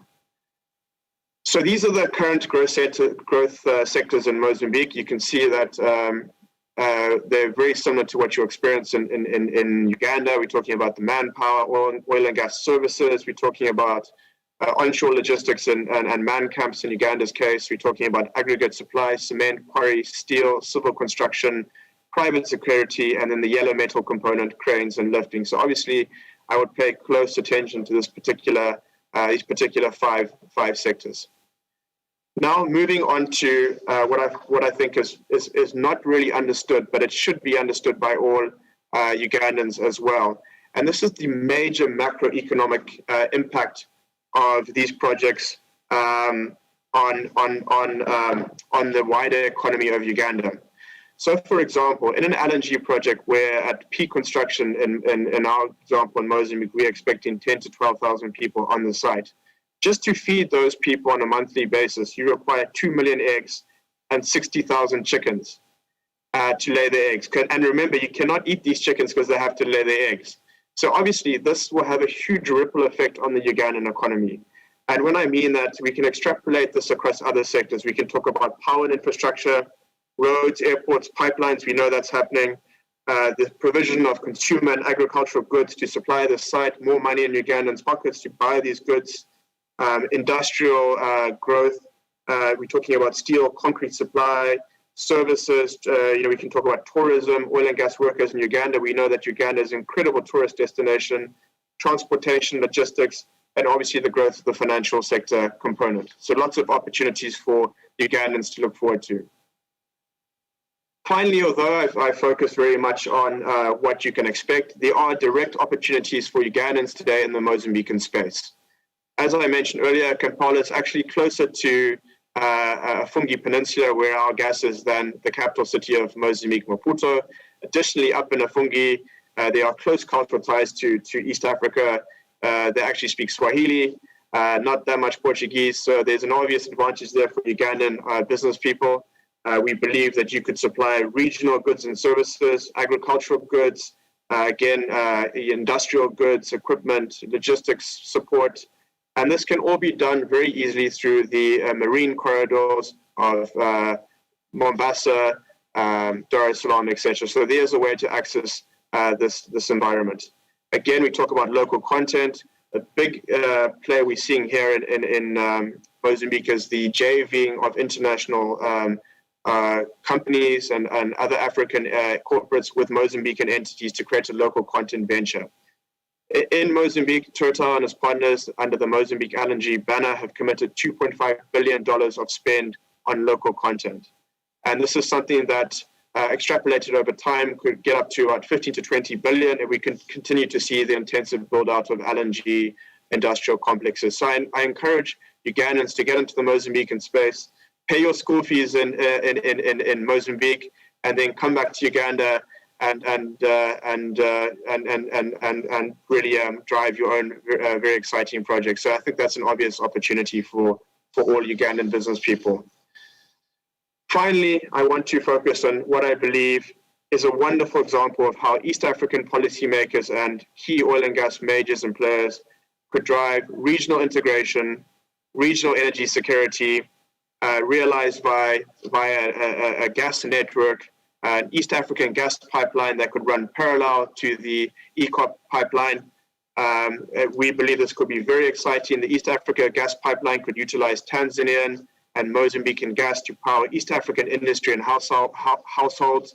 You can see that here on the map. It's running parallel, and it would obviously plug into the Tanzanian gas first, and then we believe over time, Mozambican gas could fill some of the capacity, and when Tanzania's larger assets are monetized, that could then be used to power this region.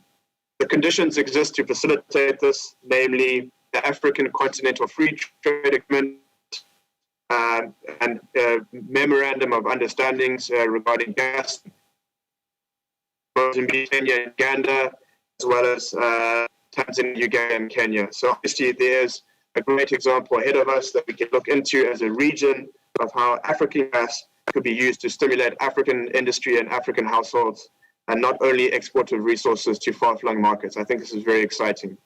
So I'm going to stop there. I was given a very strict time limit, but I think my message is there's an obvious Mozambique opportunity. It's huge. It's very similar to Uganda's. I think there's a lot of regional integration that we can share. I believe I have shed light on what you can expect post your own very imminent FID. I believe that's coming down. I hope to visit you soon once COVID is out the way. And finally, I believe as a region, there's great opportunity for further integration, further energy security. It really is a very exciting time of an energy spine running down the east coast of Africa, including Uganda, all the way down to Mozambique. And I look forward to playing a part, and so does Stanbic and Standard Bank, with corporates and East African policymakers. Thank you very much for your time. I hope you can hear me clearly, and I'll stop now.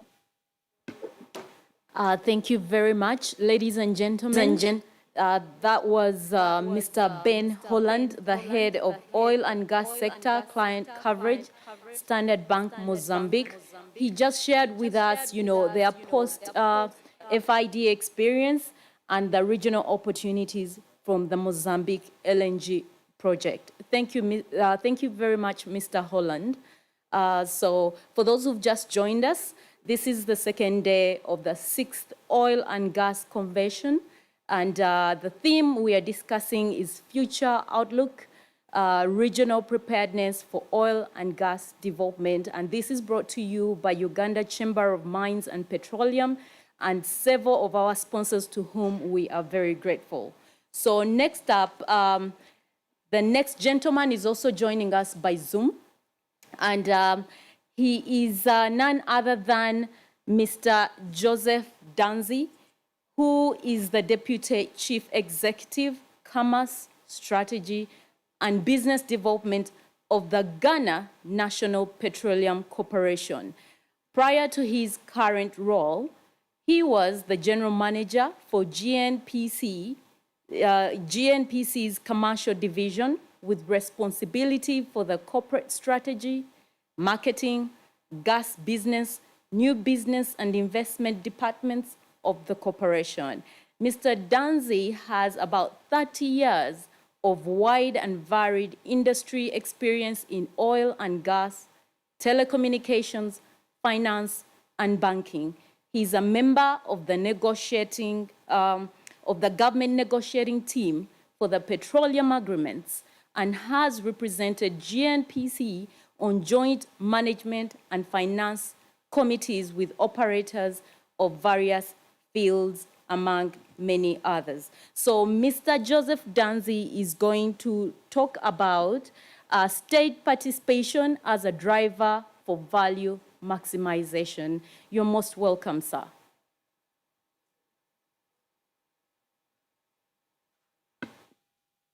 My audio is very.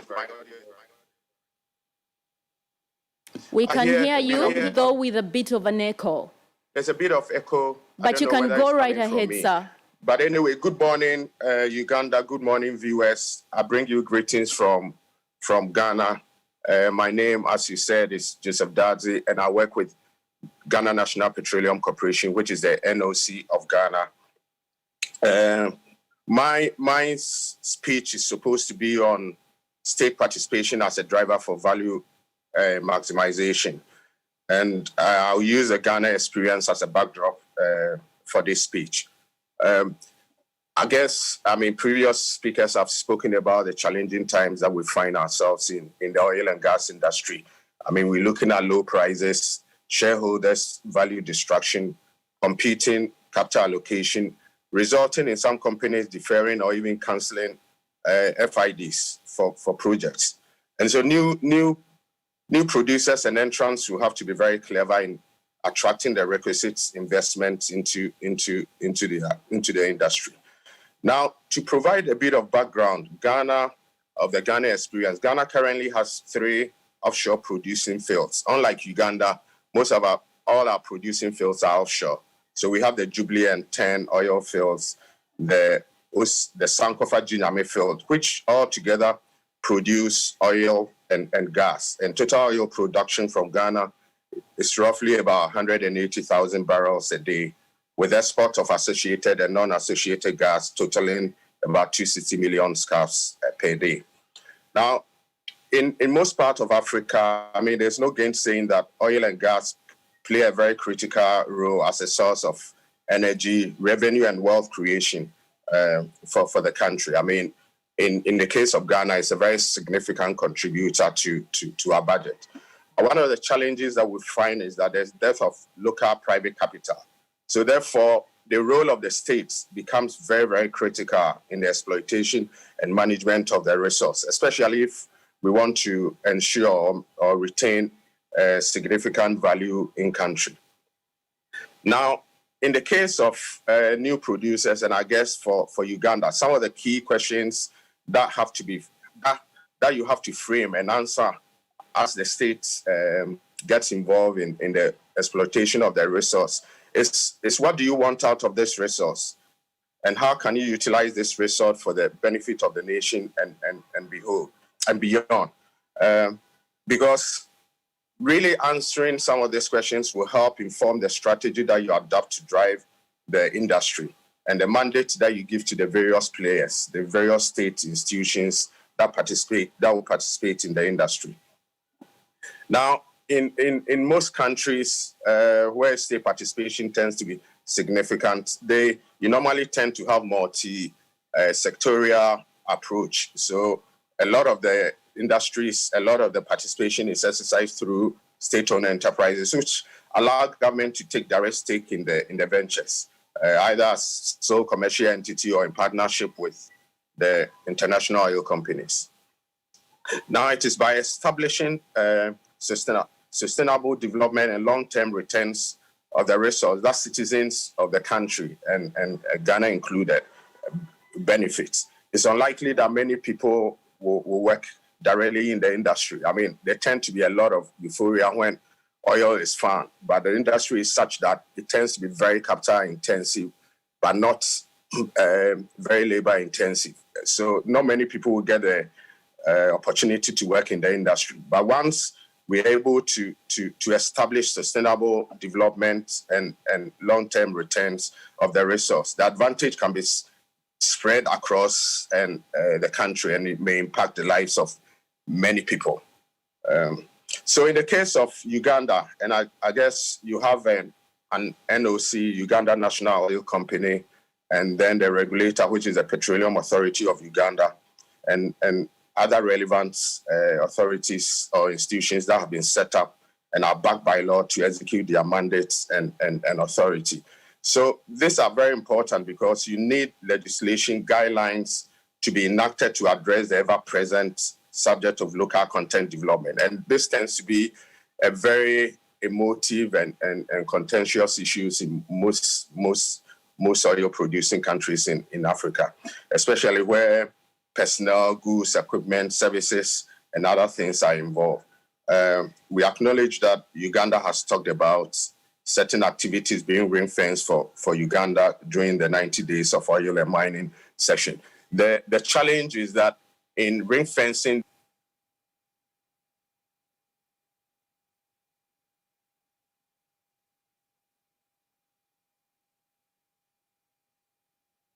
and to find out is that some people just front for foreign companies. So the idea then gets defeated.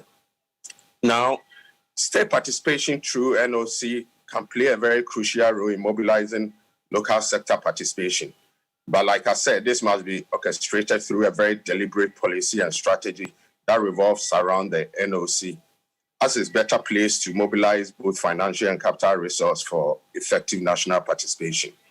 Now, policy such as this will require a strong petroleum authority. So we're talking about regulation here, with the right caliber of people to monitor and evaluate the activities of the IOCs, as that's all the strategy of the country.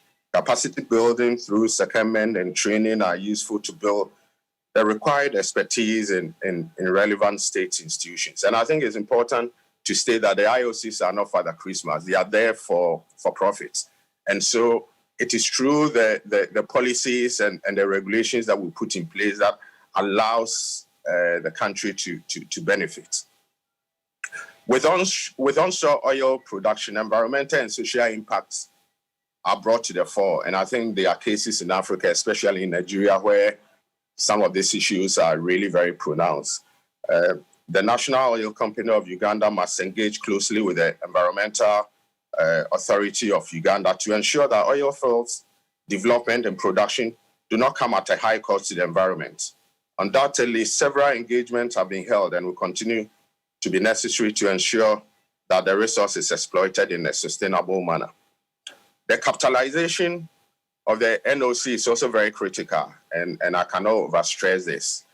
For them to play their role, it's very, very important that they capitalize very well to make them effective and relevant to the role that they will play in the industry. I mean, questions arise with respect to national priority for utilization of limited funds, the risks involved and potential payoff. But I guess if Uganda wants to have a very significant role, then that question has to be addressed and addressed very well. I believe currently Uganda National Oil Company has about 15% in the Albertine oil projects. And as the saying goes, we have to put its money where its mouth is, or in this case, where its stake is. Some options for financing is to minimize exposure and risk for the IOCs, is to pre-finance the NOC's investment to pre-finance the Ugandan oil company's investment while they amortize the debt over a certain given period, either with cash calls or using agreed percentage of the proceeds from the sale of the crude. I mean, it's a way of not basically coming up front with huge capital allocation from the very beginning.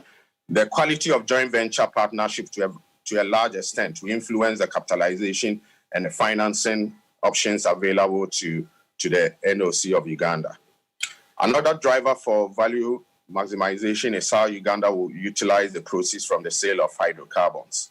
Will the funds be spent immediately or be saved for generations? In the case of Ghana, after very extensive consultation, a combination of these options were chosen. So after paying for related costs associated with oil production, the GNPC, which is the NOC, is allocated a share guaranteed by law. So we passed a law that basically guarantees the sharing of the proceeds of the sale of the hydrocarbons. The annual budget, in turn, receives an allocation, which is basically then applied for other government projects and other government spend. Ghana also has established a heritage fund into which portions of the proceeds from the sale of the hydrocarbons are placed for investment for later use. So basically, we're saving for posterity. Uganda will have to decide on what to most effectively help it achieve its national agenda, and obviously, you have to prescribe for yourself, knowing very well what your agenda is. Looking at some of the specific ways that the country can drive value maximization. In Ghana, for instance, especially when you look at the environmental Mr. Danzi, side I don't know of it, if you can hear us. We adopted the no gas flaring policy from the very onset of the oil development. So this meant that gas evacuation and utilization plans needed to be in place to support the policy at the start of production. So we experienced some delays with establishing our gas evacuation infrastructure, I mean, as a result of funding. But eventually, the state, through various agencies, built pipelines, both onshore and offshore, as well as gas processing plants, to bring the produced gas to shore. We're also able to use the state share in one of our gas projects, the Sankofa gas project, to lower the effective price of gas, to make it affordable to users, and also encourage the switch by the state and independent power producers from liquid fuel to natural gas for power generation. I mean, this policy, while appearing to lead to immediate financial loss to GNPC, had immense long-term benefit to the nation by reducing the overall cost of thermal generation and also engendering environmental benefits. To further ensure gas utilization, government then put in place a policy to prioritize power plants that use natural gas for fuel in dispatch of electric power to the national grid. So this created an increased incentive for power plants to convert from liquid fuel to gas fuel. For a country that, I mean, I guess most people know that we had challenges with power shortages over a period, but this policy that we adopted has helped us take the right steps in the right direction. The uneven distribution of oil and gas among nations within the sub-region also provide enormous opportunity for regional cooperation. and joint investment. So in West Africa, we have the West African Pipeline project, which has been in place for many years as a means to transport natural gas from Nigeria through Togo, Benin, and to Ghana.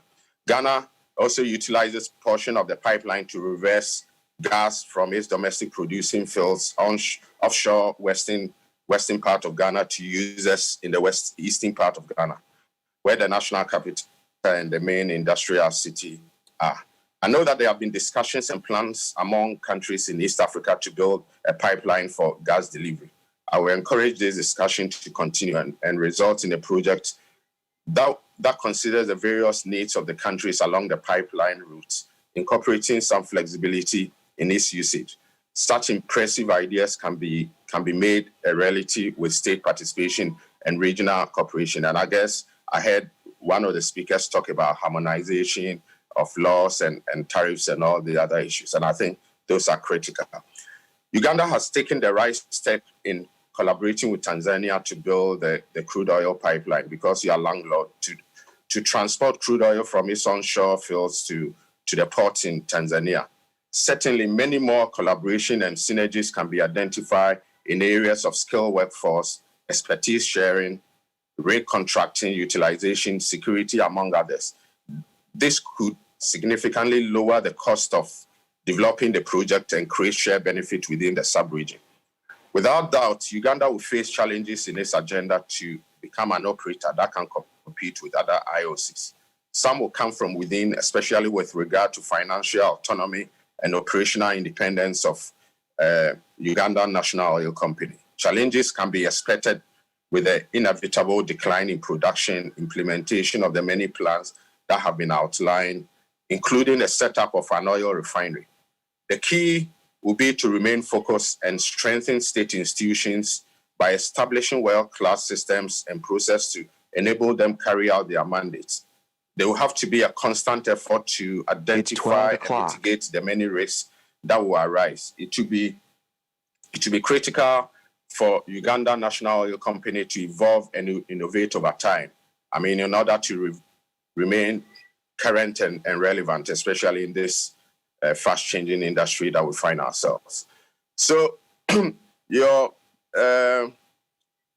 finally, I would say that seeing Uganda at such a significant point in the current environment of project delays and cancellation confirms the oil and gas industry in Africa will remain a critical part of international business for a long time to come. And we wish the people and NOC, Uganda National Oil Company, the very best. And I will say that Ghana and GNPC will always remain open and available for collaboration.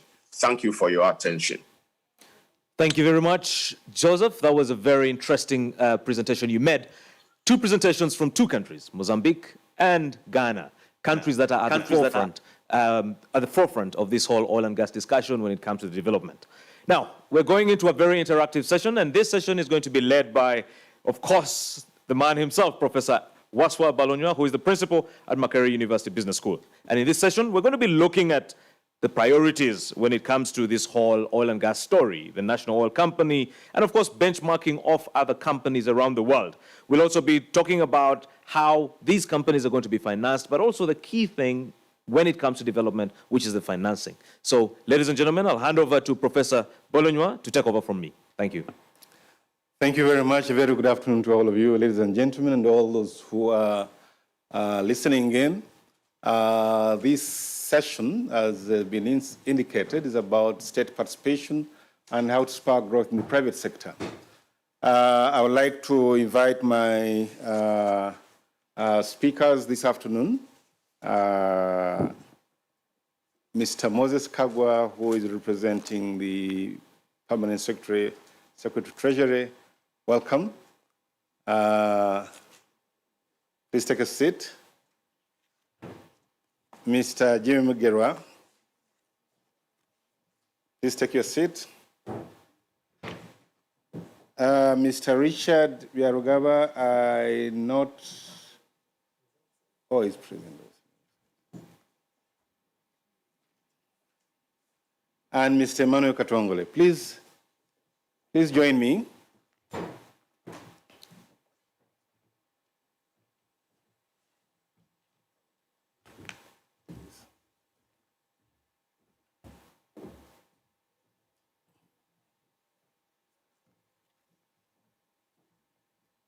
Our listeners and our viewers this afternoon, we are on a very interesting session this afternoon, and we are looking at how the state will participate and facilitate the development of the sector.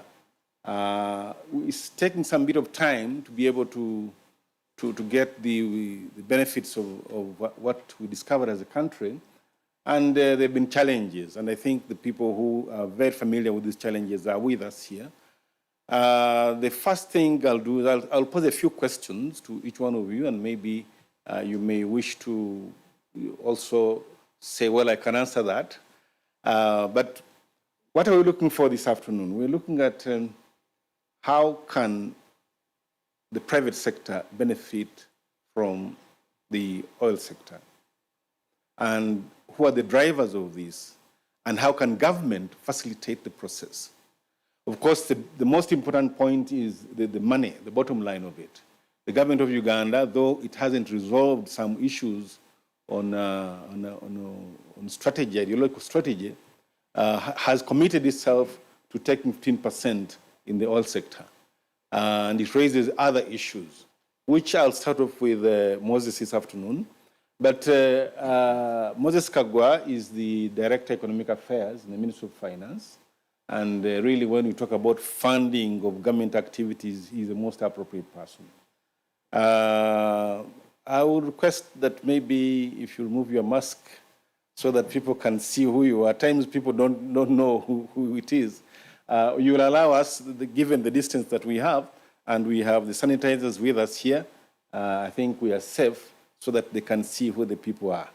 But I'll ask Moses, the country is going through some various economic decisions, and one of them, government has taken the decision to take 15% in the sector. And the question that is coming up is, where is the money? Where is the government going to find the resources that is going to put into this sector? And of course, when you talk about money in this country, the Minister of Finance is most appropriate. The Secretary, the Treasury, Permanent Secretary, Minister of Finance is the most ideal person to give us the answers. So please, I believe that the people are eagerly waiting to see and hear what is it that government is going to put in the sector. Please, Moses, go ahead. Thank you very much, Professor, and good afternoon, viewers. Yes, I won't talk about the sector entirely, but I'll talk about state participation in the oil project on UNOC. How much is government looking at? The total investment that is required for all the projects for state participation is $845.9 US. That $1 million, yes. That includes the crude oil pipeline, which is about 213 US dollars. The refinery, which is about $480 million, where we'll take a 40% stake. The crude pipeline, we intend to take a 15% stake. Then there are other small ones like the Kampala Storage Terminal, the Kabale Industrial Park. So all these amount to $845.9 million US dollars. How is the financing? Of course, Mr. Katongole here would say you have forgotten the operational costs, which is about 110 billion over a 4-year, 550 billion over a 4-year spectrum. That's 110 billion annually. We are giving them 31 billion every year. So that is the package. How is this going to be financed? Of course, that's the question. One, we are looking at how much can we get from our domestic budget. Out of the 45 trillion for this financial year. We could only give them 31 billion because of the pressing needs. Next year, we don't see much revenues coming in from our domestic resources because COVID has really impacted us greatly. This year, we are expecting only 19.3 trillion. Next year is 21 trillion out of our budget. So we have to source for other areas to generate the required revenue. Of course, when you look at borrowing, I think that comes up. If we don't have enough money, you borrow. But our stock of debt is also increasing, and it's about to reach the threshold of the debt to GDP ratio of 50%. This year, we are at 40. Last year, it was 40.2% of GDP, which is high. This year, it's going up to 47.8%. So when you look at the medium term, there's also limitations there. So we have to really think about innovative ways of financing this. Some of these small projects, the not so big ones, like the Kampala storage terminal, we are thinking about how we can borrow from the domestic market, how we can borrow from the commercial banks. And yes, we have issued letters of comfort to UNOC to be able to partner with the private sector to undertake this project. On the Kabale Industrial Project, we are also thinking about partnering with the private sector, and we have PPPs and see how this can be financed. But I think the biggest ones are the crude oil pipeline, where part of it, the discussions we've had in the host government agreement is that CNOOC and Total will take over part of the debt, so they will be able to carry us where the debt is concerned, because these projects are going to be financed partially by equity and partially by debt. So on the debt side, we have agreed with CNOOC and Total to carry us through. So would still remain, of course, with the problem statement of the 480 of the 4-year horizon and the 212. And we are also thinking about doing this through an infrastructure bond, because we think that if we float an infrastructure bond, that could help. The other area we are looking at is financing, partnering with NSSF to see how they can help with the financing. Thank you so much. Okay, maybe one small follow-up question. What will the delay in financing cost the country? Of course, it will cost us dearly, because we have delayed taking the final investment decision. It should have been taken like 4 years ago, but because of the challenges we've had, it delayed, and we want to take it in this financial year. If we don't take it, then it will certainly cause us a lot in terms of money. The estimates, of course, are already in $1 billion to $3 billion in a year that will cause us because of the delay. Thank you. Okay, in a sense, you are passing on this to Richard. Richard Biorgaba is the MD of NSSF, familiar face with money. Familiar face. He needs no introduction, really. This is the debate around the country is about the 20%. Please don't give them that money. Well, if we gave the 20%, I don't think we'll be able to participate in these big deals. Yes. So, Richard, I think Moses is kind of saying NSSF may be able to put some money into what we're talking about in terms of the government participation. What's your take on this? Well, my take is I have seen nothing. So I can't really say anything about whether we can put in money or not. I think it's important that we look at what needs to happen. We need to find out what the structure of the company is. We've just talked about generalities, We don't know who the shareholders are. We don't know what the corporate governance structure is. We don't know who calls the shots. Moses, we don't know. You hear that? We absolutely know nothing. You know, this is just an opaque structure which doesn't give any comfort to an investor. Obviously, Moses has talked about the different types of funding that can go in there, and we totally agree. You just can't have just one form of financing. We don't know how much people are putting in terms of equity. Obviously, as a fund, we can't participate in debt. We can only participate at the equity structure. And as I said, there is very little for us to see. I'm surprised he's not even talked about raising money on the stock exchange, which would be a good decision. But obviously, to be able to list your company on the stock exchange, as you know, there's a lot of work that has to be done in putting together the company. So I don't even know what to say. I can only say stuff if I've seen stuff, and at the moment there is very little to say. Okay, I'll come back to you over this because I need something else to find out. But friends, the chairman of the Uganda National Company, Mr. Emmanuel Katongole, is here with us. And, you know, something that has happened is Richard is saying he doesn't know the story.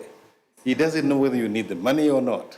But we want to know, where are we today in terms of funding the UNOC, and where are we today in the sector? What are the delays that we're experiencing? And if we don't find the money, what's going to happen? Please.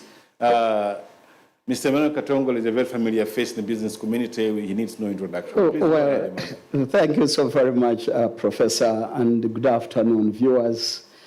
To fully understand the issues at hand, one needs to know how the national oil company, the Uganda National Oil Company, was put in place. This was set up by an act of parliament, chapter 42 of the Petroleum exploration, production and exploration and Development and Production Act. And the National Oil Company was registered as a private limited liability company with 2 shareholders. And that is the Minister of Energy and Mineral Development holding 51% of the shares, and the Minister of Finance holding 49% of the shares. And to go to your question, like any other business, is funded principally by 2 ways. One, through equity, and through debt. And when it comes to equity, it is the responsibility of the shareholders to fund. And I think Moses alluded to it. The Ministry of Finance is doing their best to make sure that the funds are availed. But we all know that the funds, the $849 million we're talking about, if all borrowed, could exceed borrowing limits as a country. We've got to be conscious that the National Oil Company will not exist in air. It should exist in coexistence with the rest of the economy.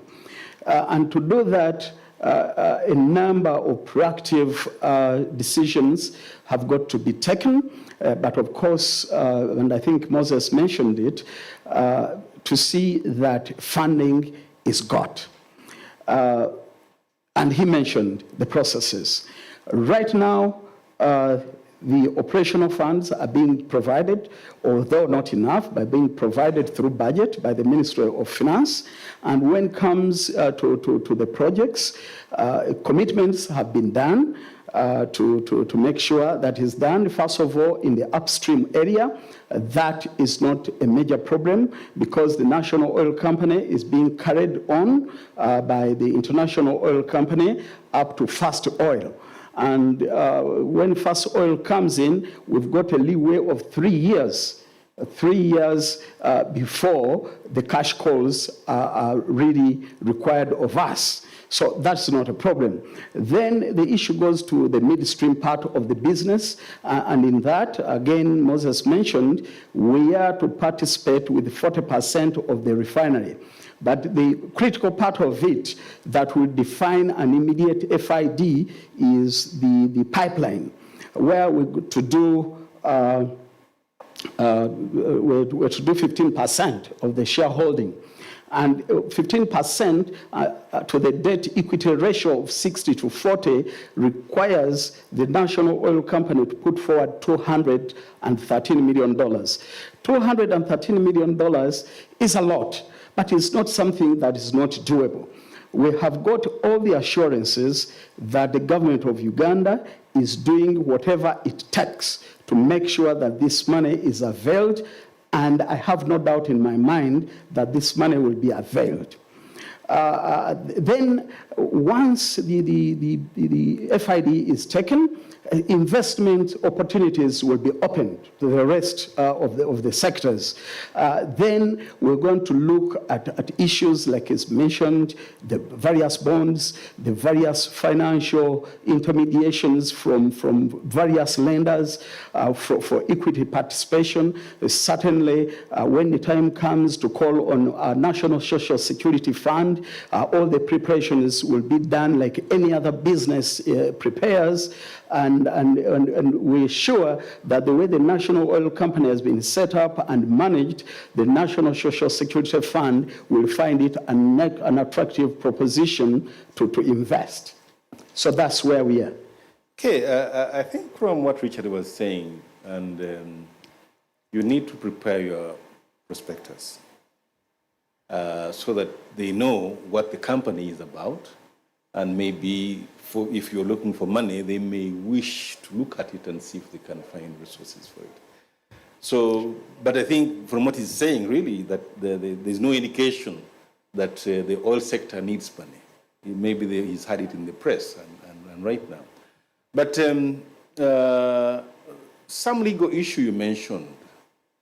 The company was set up as a private company owned by two shareholders who are the ministers, and I think here Moses may wish to indicate.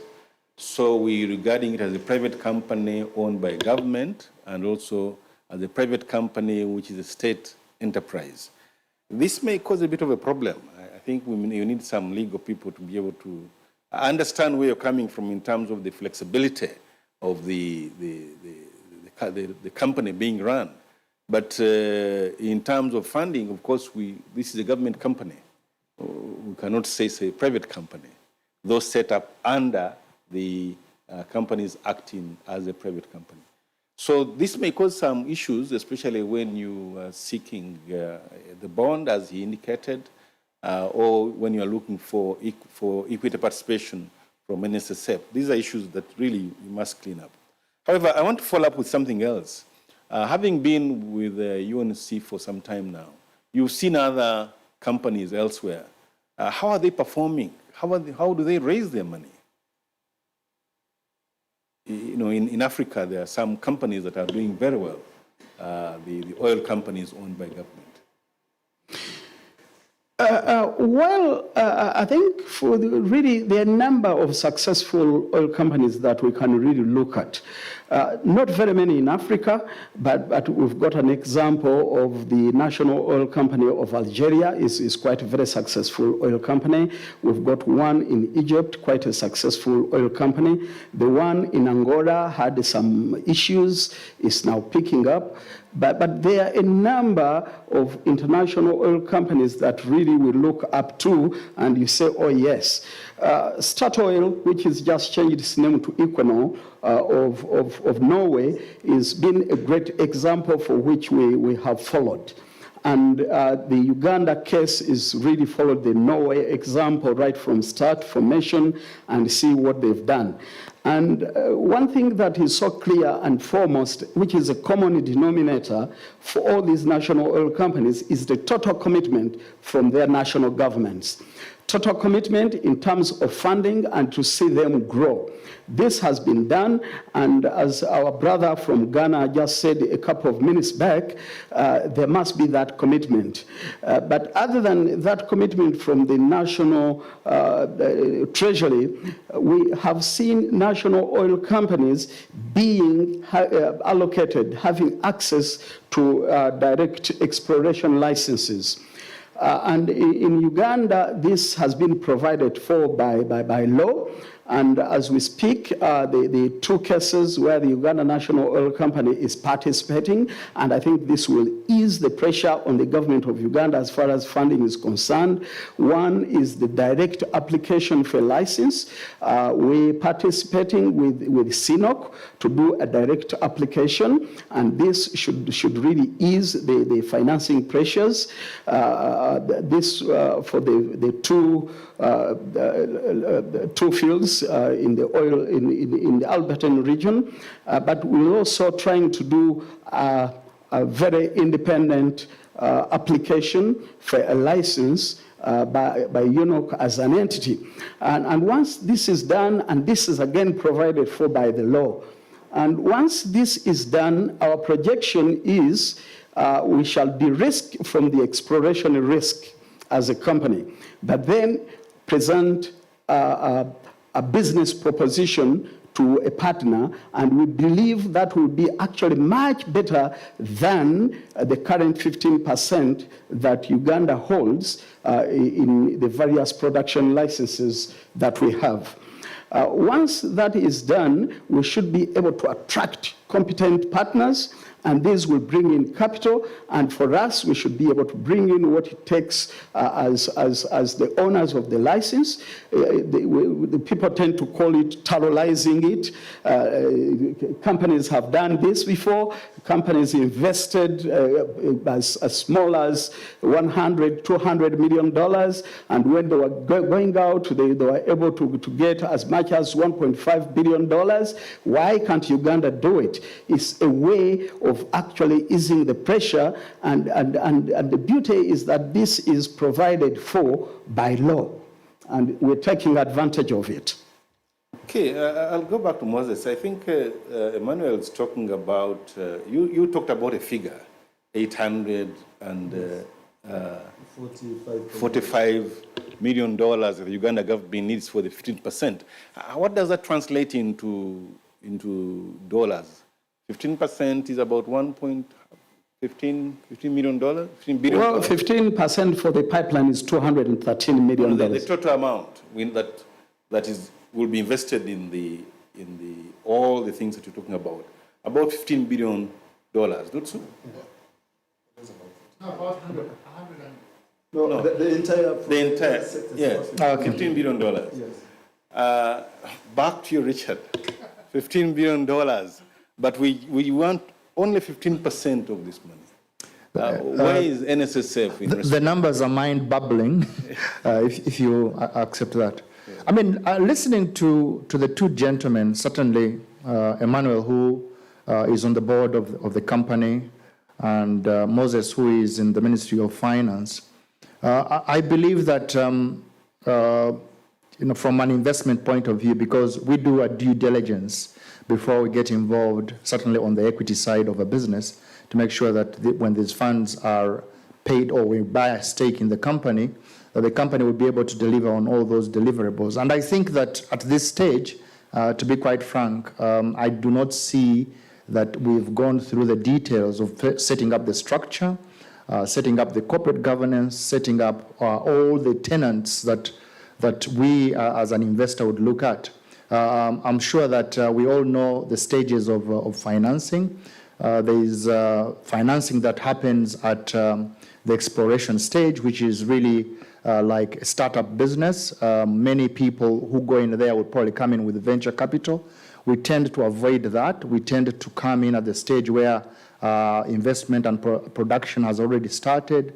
There is already a visible part of the market that is available, that customers have been identified, and that we are looking at a stage whereby the business is at a stage that is not yet at the mature stage, but at the early part of development, which enables us to then go in knowing how much the company will be making, how this product is being distributed, who are the customers, what cash flows are being generated out of the business, and there is a valuation for the company so that we can then participate in the equity part of the business.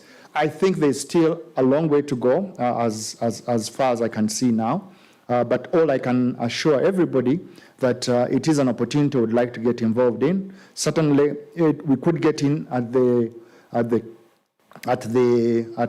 top of this pyramid, which is the company stage, but we could also get in at the project stage, so your pipeline, your refinery, your even on the exploration side. But so long as there are structures, there are companies that have been created for these purposes, what we call special purpose vehicles, which have a clear source of cash flow, of return, of governance, I keep emphasizing this part, but these are the things that anybody who is looking at such an investment would want to look at. Thank you.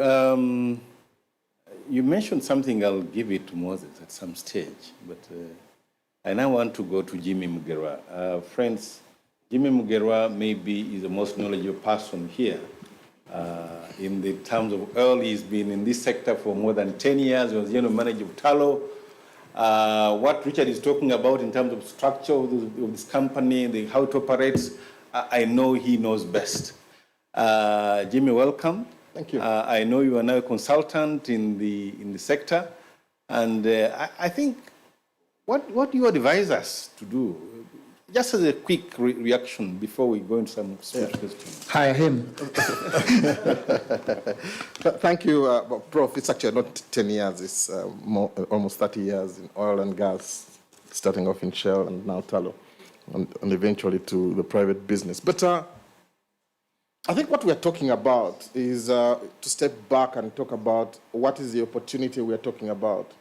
We're talking about funding and we seem to be looking at issues rather than what is the opportunity. The opportunity we are talking about from a project perspective is a project that is going to generate 200,000 barrels a day,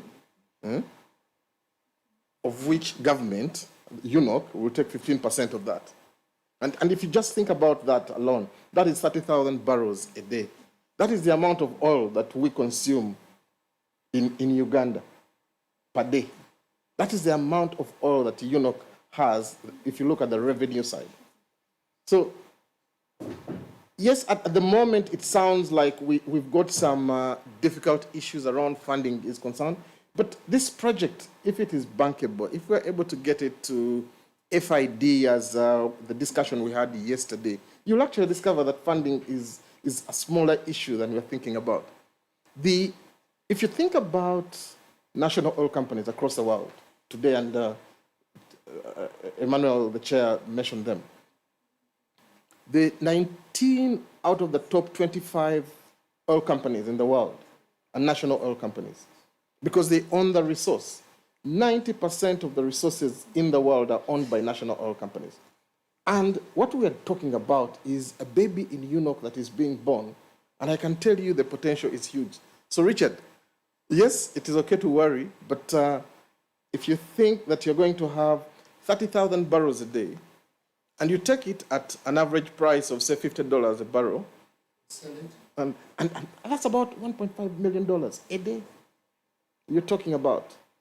So the opportunity is big, and I think what I want to encourage government, and Moses in particular, and Emmanuel, is that start this dialogue where you can get people to talk about how do we fund ourselves to ensure that we capture this opportunity. Because at the moment, I think we've spent a lot of time as government with government negotiating, and I speak about my old days in Tullow, negotiating how we turn this into an opportunity. And that is my appeal to I think somebody missing here is from the Capital Markets Authority, because Jimmy is talking about the futures market. Maybe do we need to mortgage the oil to be able to find the money? I mean, it's all funding. I mean, Richard, you're familiar with all this stuff. Yeah. It seems Jimmy, can you follow up what I've asked? Yeah, I mean, I think there are many ways to fund this project. I wouldn't just talk about debt or equity. There is money floating today. Anybody, I mean, there are a lot of sovereign funds out there who are looking to bring money into sub-Saharan Africa. And this is our time. There are very few projects in the world today that are being taken to FID, the final investment decision. And Uganda, during this COVID period, the pandemic period, is trying to take one of the best projects in the world today. So Moses, all we need is to get out there and ask. As we go away from here, Jimmy needs a job, not needs, should be hired as a consultant on funding the money for this. You know, really, I don't know. Emmanuel. It looks like an obvious hire for me. I can see, yes. Having heard from Jimmy, what is your view about funding of the... I saw you frown a bit when he talked about something, but what do you think about what he's saying? He's saying the money is there. You know, at the end of the day, I'm a businessman, and I've been doing this for the last 35 years. When you start and you want to do business and you start from the money side of it, you're likely to lose track. You're likely to lose track. The most important thing is actually what Uganda has been doing, although we have been a little slow, but we've been trying to do it well.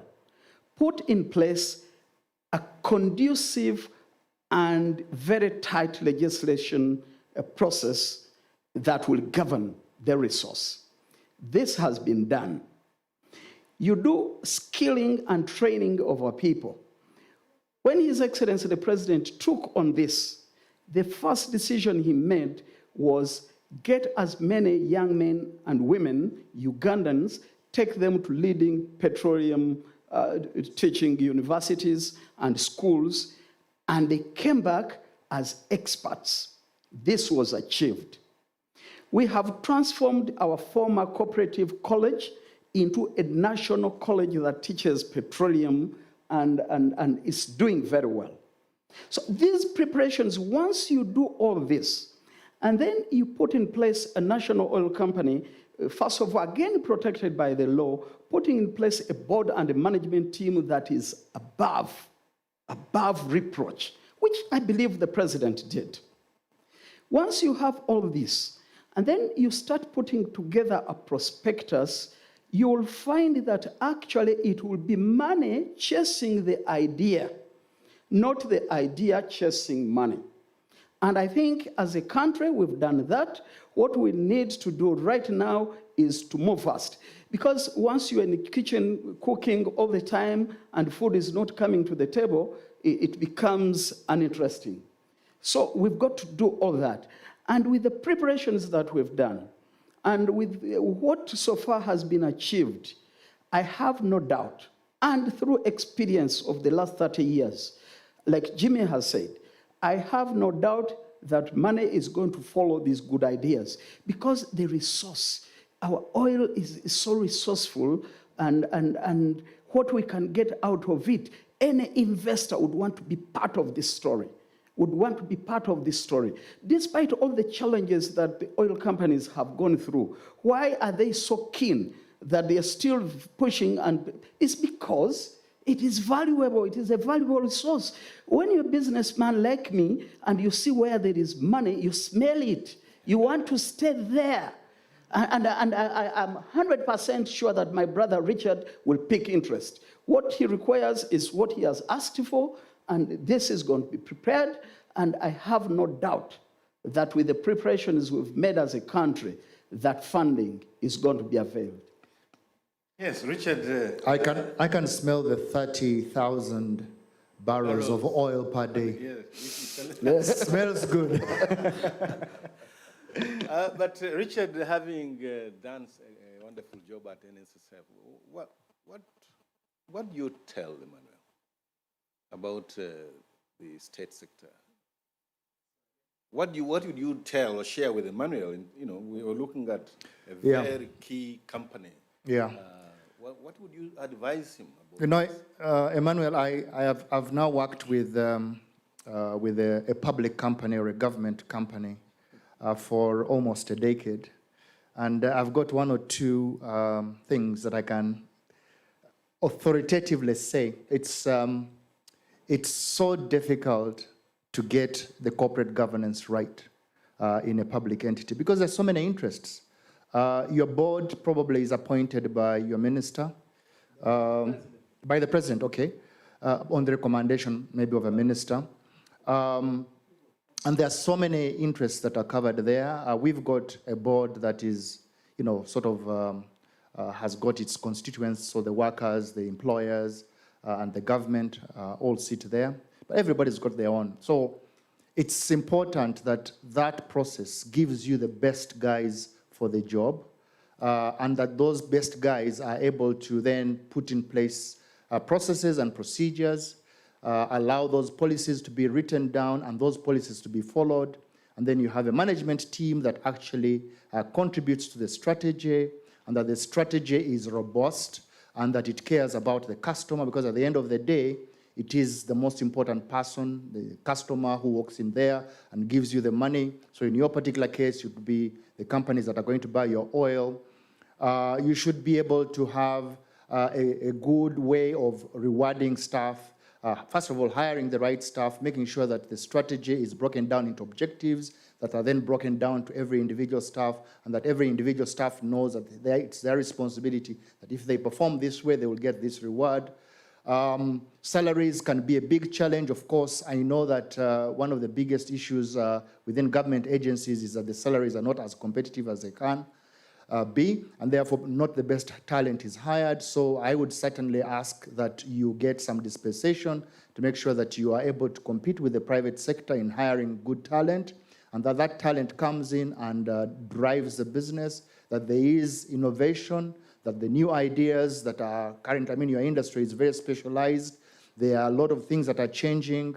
You've got the whole issue around clean energy versus what you might call your old energy, but you need to find out how to actually make yourself more competitive. So there is so much that you can do, and that needs somebody who really wants to make sure that the company does provide very well. Unfortunately, government does not necessarily always come up with the best ideas because of the constraints that I originally talked about. But I think that if you get the right people, the right CEO, the right board, the right management structure, you should be able to deliver according to that mandate. Okay, Jimmy, what's your take on this? What do you tell UNOC? I think, again, the subject is an interesting one, in that what we're really talking about is how do we realize value from our resource. I think that's what we're talking about. What we're also talking about is how do we increase local content, that is Ugandan goods and services, into this industry, into the sector? Or how do we ensure that we have industries that last beyond oil and gas? I think that's the bigger subject on which we need to think about. And if you think about UNOC is probably best placed to play a central role. And for me, the first thing which even Emmanuel has spoken about has been just getting the technical capability of Ugandans to manage oil and gas. Today, if UNOC is spending a lot of time trying to ensure that it has the technical people, they've got the commercial people to sit across the oil companies and negotiate, and just by doing that, they start to grow the local content aspect. The other aspect of which you kind of need to start thinking about, again, from a UNOC perspective, is just this compliance and enforcement. Yes. Because within the rules, the laws, and the regulations, there are certain regulations that are required as far as local content is concerned for the oil companies. Now, UNOC is a joint venture partner, which owns 15%. Yes, it's a non-operator, but they are very influential. They are a 15% shareholder who is also a resource owner. So they will be listened to. They've got the soft power, they will be listened to, and they can enforce and ensure that the oil companies and the industrial players are respecting the rules. and they're ensuring that the Ugandans are getting it. The other one is enabling the business environment again. Think about it. UNOC is a private, a private company on one side, but on the other side, they also talk to government. They will help, just helping the oil companies, talking to government, to ensure that there is an enabling business environment which unlocks the potential we're talking about. So there are a lot of things which we kind of miss when we quickly go to some of the problems and the blockers. Okay. Well, there's some interesting things emerging here. You heard Richard say that some of the challenges you get with these companies, that too many people participating in, say, in the governance in a university. When the reforms came in the university, the intention was to reduce the size of the council, make it about 9. It ended up with 26 members of council. You know, as it is always said, you want to kill an idea, make a bigger committee. But the interests that come up in some of these parastatals, and you know, this is not directly yours, but you have the money, so you have a lot of influence in it. What is government going to do to let UNOC be flexible, as is being said, innovative, and yet also be able to find the resources to do what it wants to do? Thank you very much, Professor, for the question. I've been listening, and I've also been intrigued, especially by Richard, that he thinks UNOC is opaque in a way in its management and its directorship. But I just want to give you an assurance and also assure the public listening in that the oil and gas and the mineral sector are supposed to be the best managed. When we look at it, oil and gas, we have the law. He was quoting the law under which UNOC is supposed to be established. And the law is very clear on the issues of transparency. If you look at the Petroleum Exploration, Development and Production Act of 2013, it emphasizes a lot in transparency and accountability. And this has also been buttressed by Uganda joining the the Extractive Industry Transparency Initiative, which has principles and standards for accountability. The issues of publish what you pay by the oil industry, the issues of how government is spending its money in the oil industry are all there. They're all enshrined there, which gives a very good sense of comfort to anybody who would want to come in this industry, that there's a lot of transparency. It is supposed to stop a lot of interferences that we have seen in so many of the private and public enterprises that have been there. And that's why UNOC, there was a deliberate decision to make UNOC a private company. It's 100% government owned, but it's private. It's running in accordance with the company's law. So that should also be giving the flexibility. The board is independent as far as the Ministry of Energy is concerned and the Ministry of Finance. There's not been a lot of interference in the day-to-day operations. They come up with the ideas. What is actually stopping them right now is the financing. And they have been pushing us and say, why don't you amend the Public Finance and Management Act to make sure that we get our financing, not as part of the appropriation that is done by Parliament, but you straight away you give us a certain chunk of money and we can go and do our business. So that discussion is still going on to see whether we can do that. It's a good discussion, it's a good debate that we are taking to try and provide the flexibility that they would require. But just to tell you that, Richard, you wouldn't, you will not invest wrongly if you invest in UNOC. That's what I want to assure you. Because if you take a 40%, we have a 40% stake in the refinery, and we'll be knowing that the refinery has already a ready market. That's the Ugandan market. This product is going to be sold on the Ugandan market. So the money will flow. There's no opportunity that maybe you are going to lose money in that one. In the pipeline, we will have a 15% stake.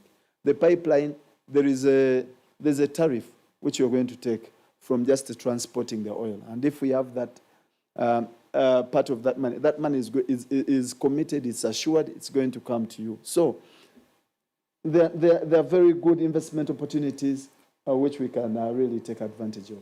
Thank you. Okay, friends, we have a few minutes left. I'm going to raise one very important point and then ask all of you to reflect on them and give a last word, or generally on the issues we are discussing. One of the things that Africa is being accused of by Africans is that we establish ministries to license foreign companies to come in and take away the minerals, and that Africa has failed to actually operate these mines. We can see the effort in oil that, yes, government of Uganda has taken the decision that we must be part of the owners. Two problems. One is technology, our inability to have technology to do this, and two is we lack the money to do it. What are your thoughts on these as we close? And also, I would wish that Richard says very well that we shall avail the money when the prospectus comes up.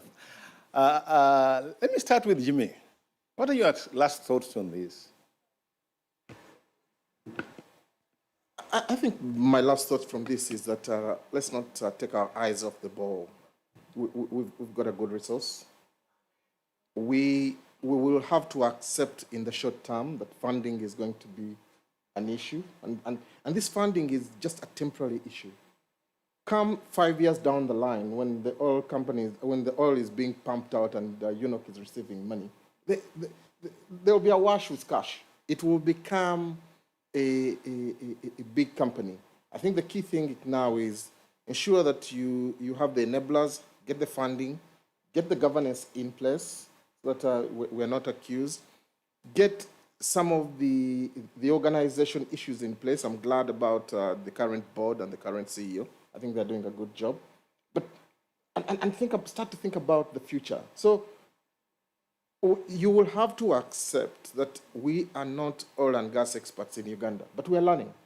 So we will have to bring in these foreign people, foreign oil companies, but ensure that there's transfer of technology, that we are developing the technical capability, that today and five years down the road, we are in charge. Okay, Manuel? Well, before I give my last comment, I'd like to briefly comment on the issue of governance because it's come up through and through. You know, when the National Oil Company was set up under the law that we've mentioned, the way of appointment of the board of directors was clearly stipulated in the law and the kind of qualifications such people should have. And it is the prerogative of His Excellency the President to look at those and then recommend them to Parliament for approval. This was done. We are 7 members of the board. None of us was looking for a job. All of us are professionals in our own way, business, oil and gas exploration, legal, name it. And when we started, we set in place various policies that make a successful company to operate. We've got a clear audit function. For the last 5 years, we've been producing our annual accounts on time. We've been having them audited by the Auditor General on time, and we have been getting our AGMs on time. And I can say that all the policies that we put in place, risk management, audit policies, procurement policies, staffing, all of them are working for a successful company. And I can give one example where we really tested the very policies that we set up. Please wind up. Yeah. We had to lose our first CEO. We replaced the CEO without a single fight. And it's one of the best stuff that you can get in this country. But to sum it up, there is an opportunity for the Uganda National Oil Company an opportunity for all the processes that we're going to do, the pipeline, the refinery, the Kabale Industrial Park, the storage terminal, the Ginger storage terminal is already making some money. For the first time in the history of this country, we've got a reserve of 2.5 billion shillings, very small, but it's making some money. So it is an opportunity for the people of Uganda. It is an opportunity that we should all harness, and the responsibility to do so is as good as to the government as it is good for you, for me, and for all of us. We should capture this opportunity and develop our country.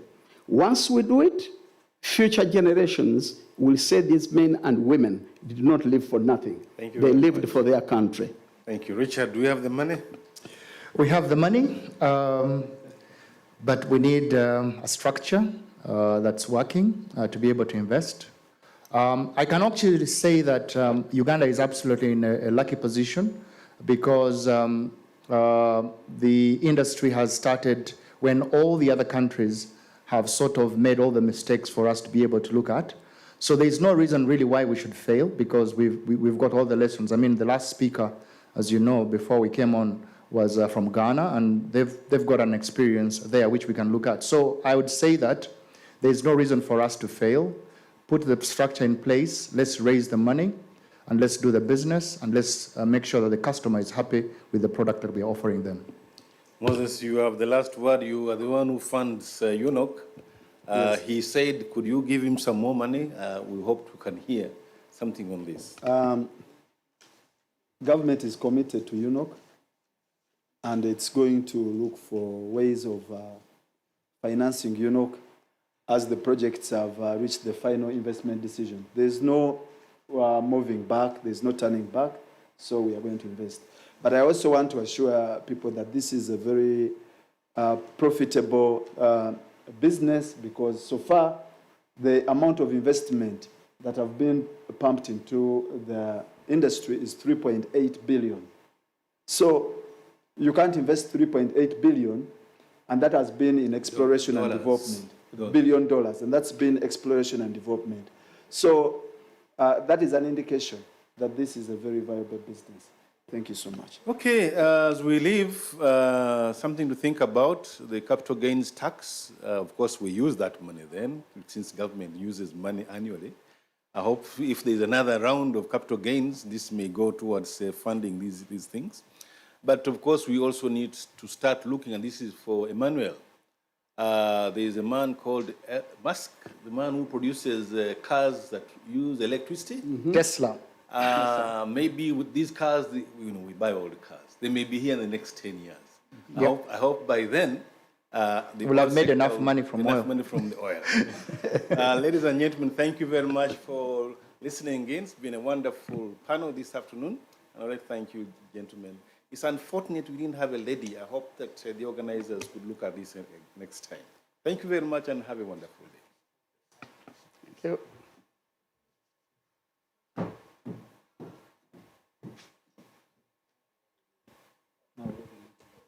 So I want to once again thank our panel discussants, a very rich panel, I must add.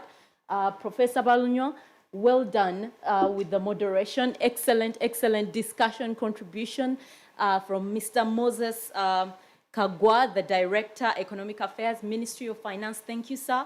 Mr. Emmanuel Katongole in the hot seat discussing national oil companies and preparedness. Well done. Mr. Jimmy Mugera, now a consultant with over 30 years experience. It's so interesting.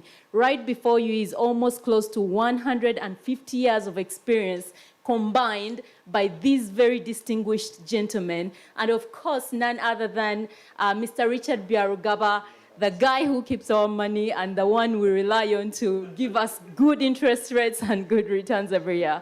Thank you very much once again.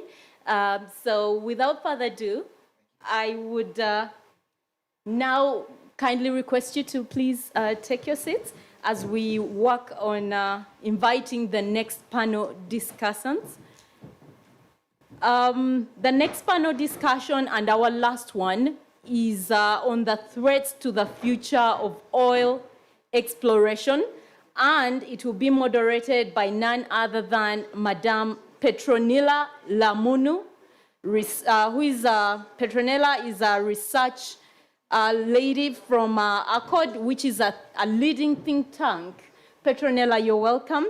And she's written articles on gender and race questions on whether fossil fuels are a rational option. So with Petronilla will be panel discussants who I am happy to invite up right now. Ms. Jane Karuhanga, the Manager, Environment, Petroleum Authority of Uganda. Kindly take your seat. And then we'll have Mr. William Chizito, Advisor on Investment, Uganda Chamber of Mines and Petroleum. Please join us. And then we have Mr. Agre Ashaba, who is also an advisor, International Relations, Uganda Chamber of Mines and Petroleum, and Ms. Brenda Amanda, Environmental and Social Impact Assessment Engineer, Total ENP. You're most welcome to all of you. Over to you, Petronilla. Thank you. Thank you so much, Cynthia, for this very, very beautiful introduction. My name again is Lamunu Petronilla. I work with ACOD as a researcher, as Cynthia just highlighted. I really want to thank Uganda Chamber of Mines and Petroleum for giving us this space so that we are able to discuss issues to do with the threats to the oil, to the future of oil exploration. I would just want to start with a little bit of an intro or a context update on the issues that have been taking place. We know that the voices are actually gaining momentum in the world about the need to shift from fossil fuels to renewable energy sources. Fossil fuels, of course, include oil, petroleum, but also the renewable energy sources include the use of solar. So, actually, this has been precipitated by the fact that we've seen during COVID-19 time, there were decrees that were put in place and people stayed at home. There was limited travels, both road and air travels. Therefore, there has been limited carbon dioxide emissions into the atmosphere. Research actually indicates that carbon emission, the burning of fossil fuel lead to emissions of carbon dioxide, which lead to warming of global warming, and thus leads to unpredictable weather that we are seeing today. Coincidentally, during the COVID-19, we also saw, actually, we had a number of climate change, extreme climate change issues, which included floods in China, in East Africa. We have had also, we've had the lake flooding, Lake Victoria, among other issues in relation to climate change. But also we've had oil and gas incidences. We've had of the Russian, the oil spill that actually affected the Russian Arctic Circle. So with just that, I know it was kind of long, a brief contextual update. Just going into now the question section, I would start with the ladies because we've always been in a male-dominated kind of system. So as we are also shifting to renewable energies, we also want to shift, the social construction in terms of gender. Madam Jane from PAO, I know you're the environmental manager. We've seen a lot of shifting of timelines in terms of when we expect to see the first oil. In 2006, we expected to see the first oil in 2017, but this did not happen. Of course, maybe there could be good reasons as to why this happened. The laws were being put in place and such kind of things. With this, people are afraid that oil might become obsolete. So what is your opinion on this? Because people feel that by the time we see the first oil, actually, I mean, it will have been taken up by renewable energy sources like solar. Could you please give us your opinion? Thank you. Thank you so much, and good afternoon to our viewers. As you rightly mentioned that the first oil timelines have been actually shifting, quite a number of mechanisms and strategies need to be undertaken and be put in place as we are having to have as we move towards first oil. I'm glad to mention that most of those have been put in place, most of the approvals that are needed have been actually been achieved, and very soon we should be able to undertake what we call FID, first final investment decision, and hence we shall be realizing our first oil sooner than actually we anticipate. Moving on to the discussion that is actually going into the renewable energies so that by the time our oil comes in place to be obsolete. In the Petroleum Authority of Uganda, we actually mandated to monitor the operations of oil and gas in this country, but also among key areas that we look at is environment and social protection. We have actually noted, and government has noted with concern, the global shift, and it is really true and evident that there's a lot of campaign to actually have the renewable energy being campaigned to take over as an alternative source for fossil fuel. But this is not really a worry to us, because the big question now comes in to say, how fast is this space moving and how is it affecting Uganda's oil and gas sector today? In 2019, just the energy statistics that came out last year, 80% of the energy mix was actually composed of fossil fuels, with which 30% of which was actually coming from the crude oil. So, and the pace at which the renewable energy is actually taking over the fossil fuel is dependent on area. When you come into the Europe, yeah, this has moved on faster, but also the country needs need to be put into place. Currently, when you look at the places like in Asia, you'll see that much as the fact that Europe has brought down their imports of fossil fuels, this still plays a major part within their energy mix. And also in Uganda, when we come to look at the renewable energy and how it is actually developing, it has not taken the shape to ensure that it gives justifiable alternatives. For example, totally within our energy needs, you'll find that most of our crude oil will either end up in the industry, in the manufacturing, and the transport system. So when we look at our transport system, and we look at also our manufacturing system, and we look at their demands for oil, it's still really high. And also looking at the economy, you will agree with me that a lot of Ugandans right now are still using biomass in their homes. So the actual shift to say that by the time our oil comes into play, it will be obsolete, it will actually not be obsolete. It's just the fact that we need to look at what is Uganda's energy needs and how are we developing. Also, one factor we need also to put into consideration is the availability and of funding to actually promote the renewable resources within the developing countries. And also, what is the factor? You need to factor in the cost of production. On, for example, if you're going to come to Uganda and say from tomorrow we are running electric cars, do we have enough electricity? Does every Ugandan have access to the grid to ensure we actually switch from, say, cars that are using petrochemicals to cars that are actually using the other? The other option is actually to look at other uses and how we produce, because the major global shift of renewable energy is actual climate change. And this is brought about greenhouse gases and chlorofluorocarbons. And this can also be cured that the fossil fuels or the crude oil and the oil and gas sector can actually produce in a more friendly manner that is environmentally friendly. Currently in the world, we have carbon capture and storage, where we are capturing the carbon that is being produced during the production of the oil and gas sector, and this is being taken back underground, hence reducing the amount of carbon we are putting into the air.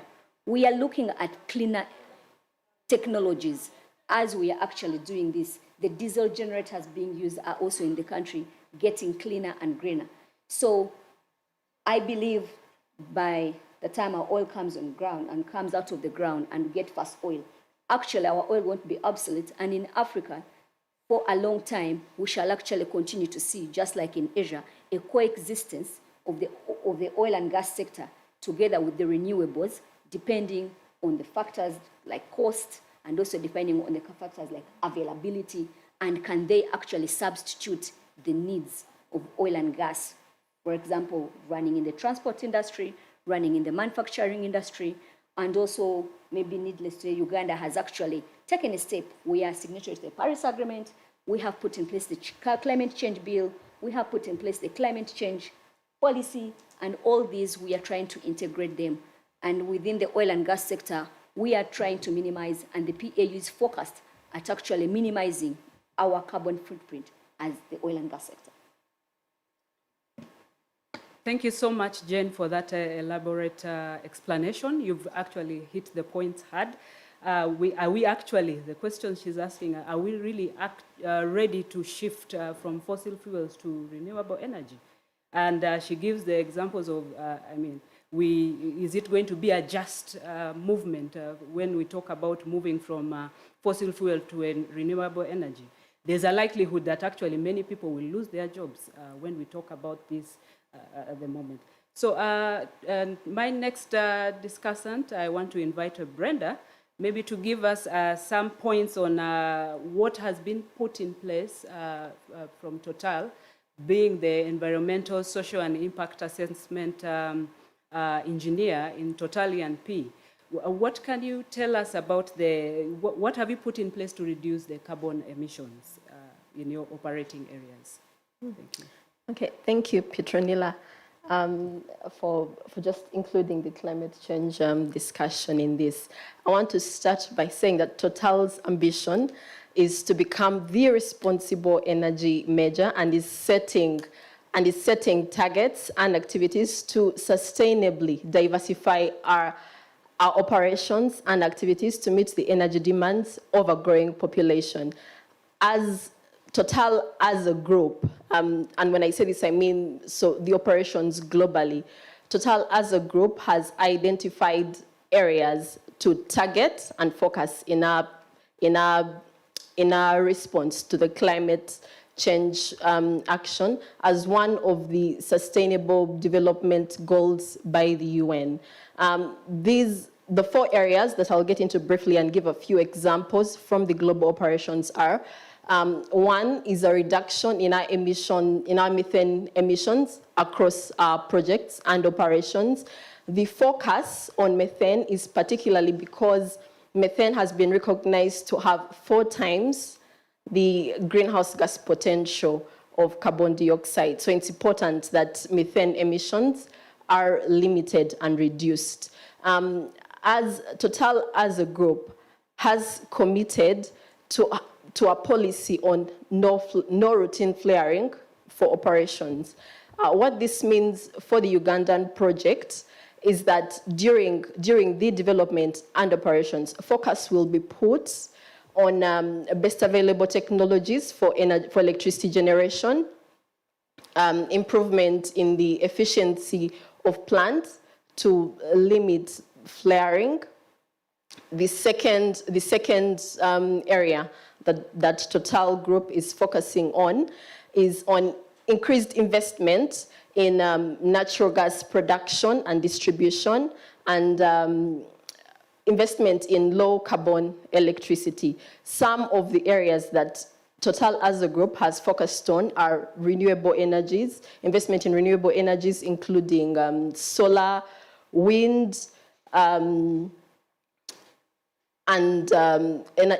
electricity storage. And examples of these are, say, batteries and hydrogen. A number of large-scale investment projects have been acquired by Total Group across our operations in France and in Spain, and these are just a few of the examples. As I mentioned, this is a policy that's been this is a policy that's been taken across the value chain. So the third example comes from our operations in petrochemicals and downstream. And the focus on these is on having sustainable, efficient products. Some of the examples in this particular category is for example, the investment in biofuels. There has been an example is the large-scale project that has been acquired in France, just transforming a conventional refinery to a biofuel refinery. And these are huge investments that we are talking about, and this is in line with the group policy towards climate action. The fourth example that I'll give for this is the interest in or the investment in carbon neutrality. An example on this is having focus or investing in natural carbon sinks. There's a specific group that has been put together, and this is focusing on investment in natural carbon sinks across operations. So examples of natural carbon sinks are forests, wetlands, and another specifically towards carbon neutrality is focusing and investing in carbon capture, utilization, and storage. As I said, these are just some of the activities or initiatives that Total as a group has embraced in this climate action strategy. Thank you. Thank you so much, Brenda, for that. And I'm happy to know that Total E&P is actually taking some steps to ensure that they avoid carbon emissions through the use of solar in your operations. Yeah, back to the gentleman. Sorry, I don't know if you feel so isolated. We are live. But yeah, you're welcome. I will start with William. William is an advisor, but also an independent consultant working with the Uganda Chamber of Mines and Petroleum. The question that I would like to pose to you is looking at the trends for the last 5 years. We have seen that the prices of oil are actually volatile. Oil, we know, it has that one bad characteristic, which actually makes planning very difficult. So in terms of what is the future of the investment in the oil and gas sector? Okay, thank you, Petronella. I'll use half a minute for us to appreciate the trends, just half a minute. The trends are not surprising. If you just did a forensic 10, 15, 20 years ago, you'll appreciate that the fluctuations are closing in a certain range, floor ceiling. The past 5 or 10 years, we're looking at an average of $60 per barrel. And it's not a surprise. It's been driven mainly by demand. You'll appreciate that once in a while, globally, commodities are affected majorly because of the consumption capacity that's available in the market. If you looked at 2015, the dollar was the price per barrel was $48. 2016, we improved to 43. Then 2020, we started off with a ditch. We started off at $38 per barrel. This is purely an indicator that COVID was starting to bite. And naturally, because of the lockdowns that were happening globally, there was less demand for fuel. But nevertheless, we don't expect any abnormal trends. The last time we had a one-off price per barrel was 2008, where we had $145 per barrel. Now, that was a one-off. We do not expect this oil price to spike to those levels again. So for an investor today, is it a good decision to invest in oil? Yes, it is. Why? There's some things that are constant. We cannot wash away those requirements for now. And as Uganda, we have an opportunity to invest then. For example, the historical trends favor. We have seen that the floor and ceiling were ranging between $60 per barrel, plus or minus, okay? Now, there's a steady demand for distillates. Distillates are in 3 forms. There's what they call the light distillate. That's why you find the LPG. the gas you use in the house. The middle distillate is where you have your kerosene and gasoline. And then you have the heavy distillates, where you find the lubricant oil and asphalt. Now, roads are going to be constructed this year, next year, and the other year. Worst case scenario, if no one wants to use our fuel in their car, they will use it to make the tarmac. Okay? The opportunity is still available for us. The next item that I want us to look at as an investor today, is it right for Uganda to push this agenda? The residue from petroleum products is it takes a very interesting shape. Many of us might not have noticed, but vitamin capsules, there's a certain element of petroleum that they use. Food preservatives, there's a certain element of petroleum that they use. Pipes, water pipes. We can do it with the cars. Tesla can come here, tell us their story. But one thing we know, water pipes have to run in the houses, in the trenches. Okay? And then what you're going to appreciate is generally an electric car, it's already in the market. An electric car naturally is more expensive than a vehicle using petroleum. Now, until a point where Tesla and whoever is planning to make electric cars plans to surge the price below what a petroleum vehicle would cost, we still have relevance as an oil player. If you look at Tesla's prices right now, he produces less, they produce less than Toyota. Toyota is the largest producer in the world. But guess what? If you look at their prices, they're really off the mark. They're quite higher compared to Toyotas. So we still have a chance. There's a normal user of a vehicle who still needs the fuel that we're going to be churning out soon. And then just look at it in a bigger picture. Petroleum prices, when they fluctuate like they did in January, they mainly affect the upstream. Why would they affect the upstream? Upstream players, like my friend here, Total E&P, invest a lot of time and resources in futures contracts. Most of them are bound by a couple of stock exchanges across the globe. And then how they make the money is once in a while bet, or what you'd call hedge themselves against a certain amount in the future. Now, why would they be affected?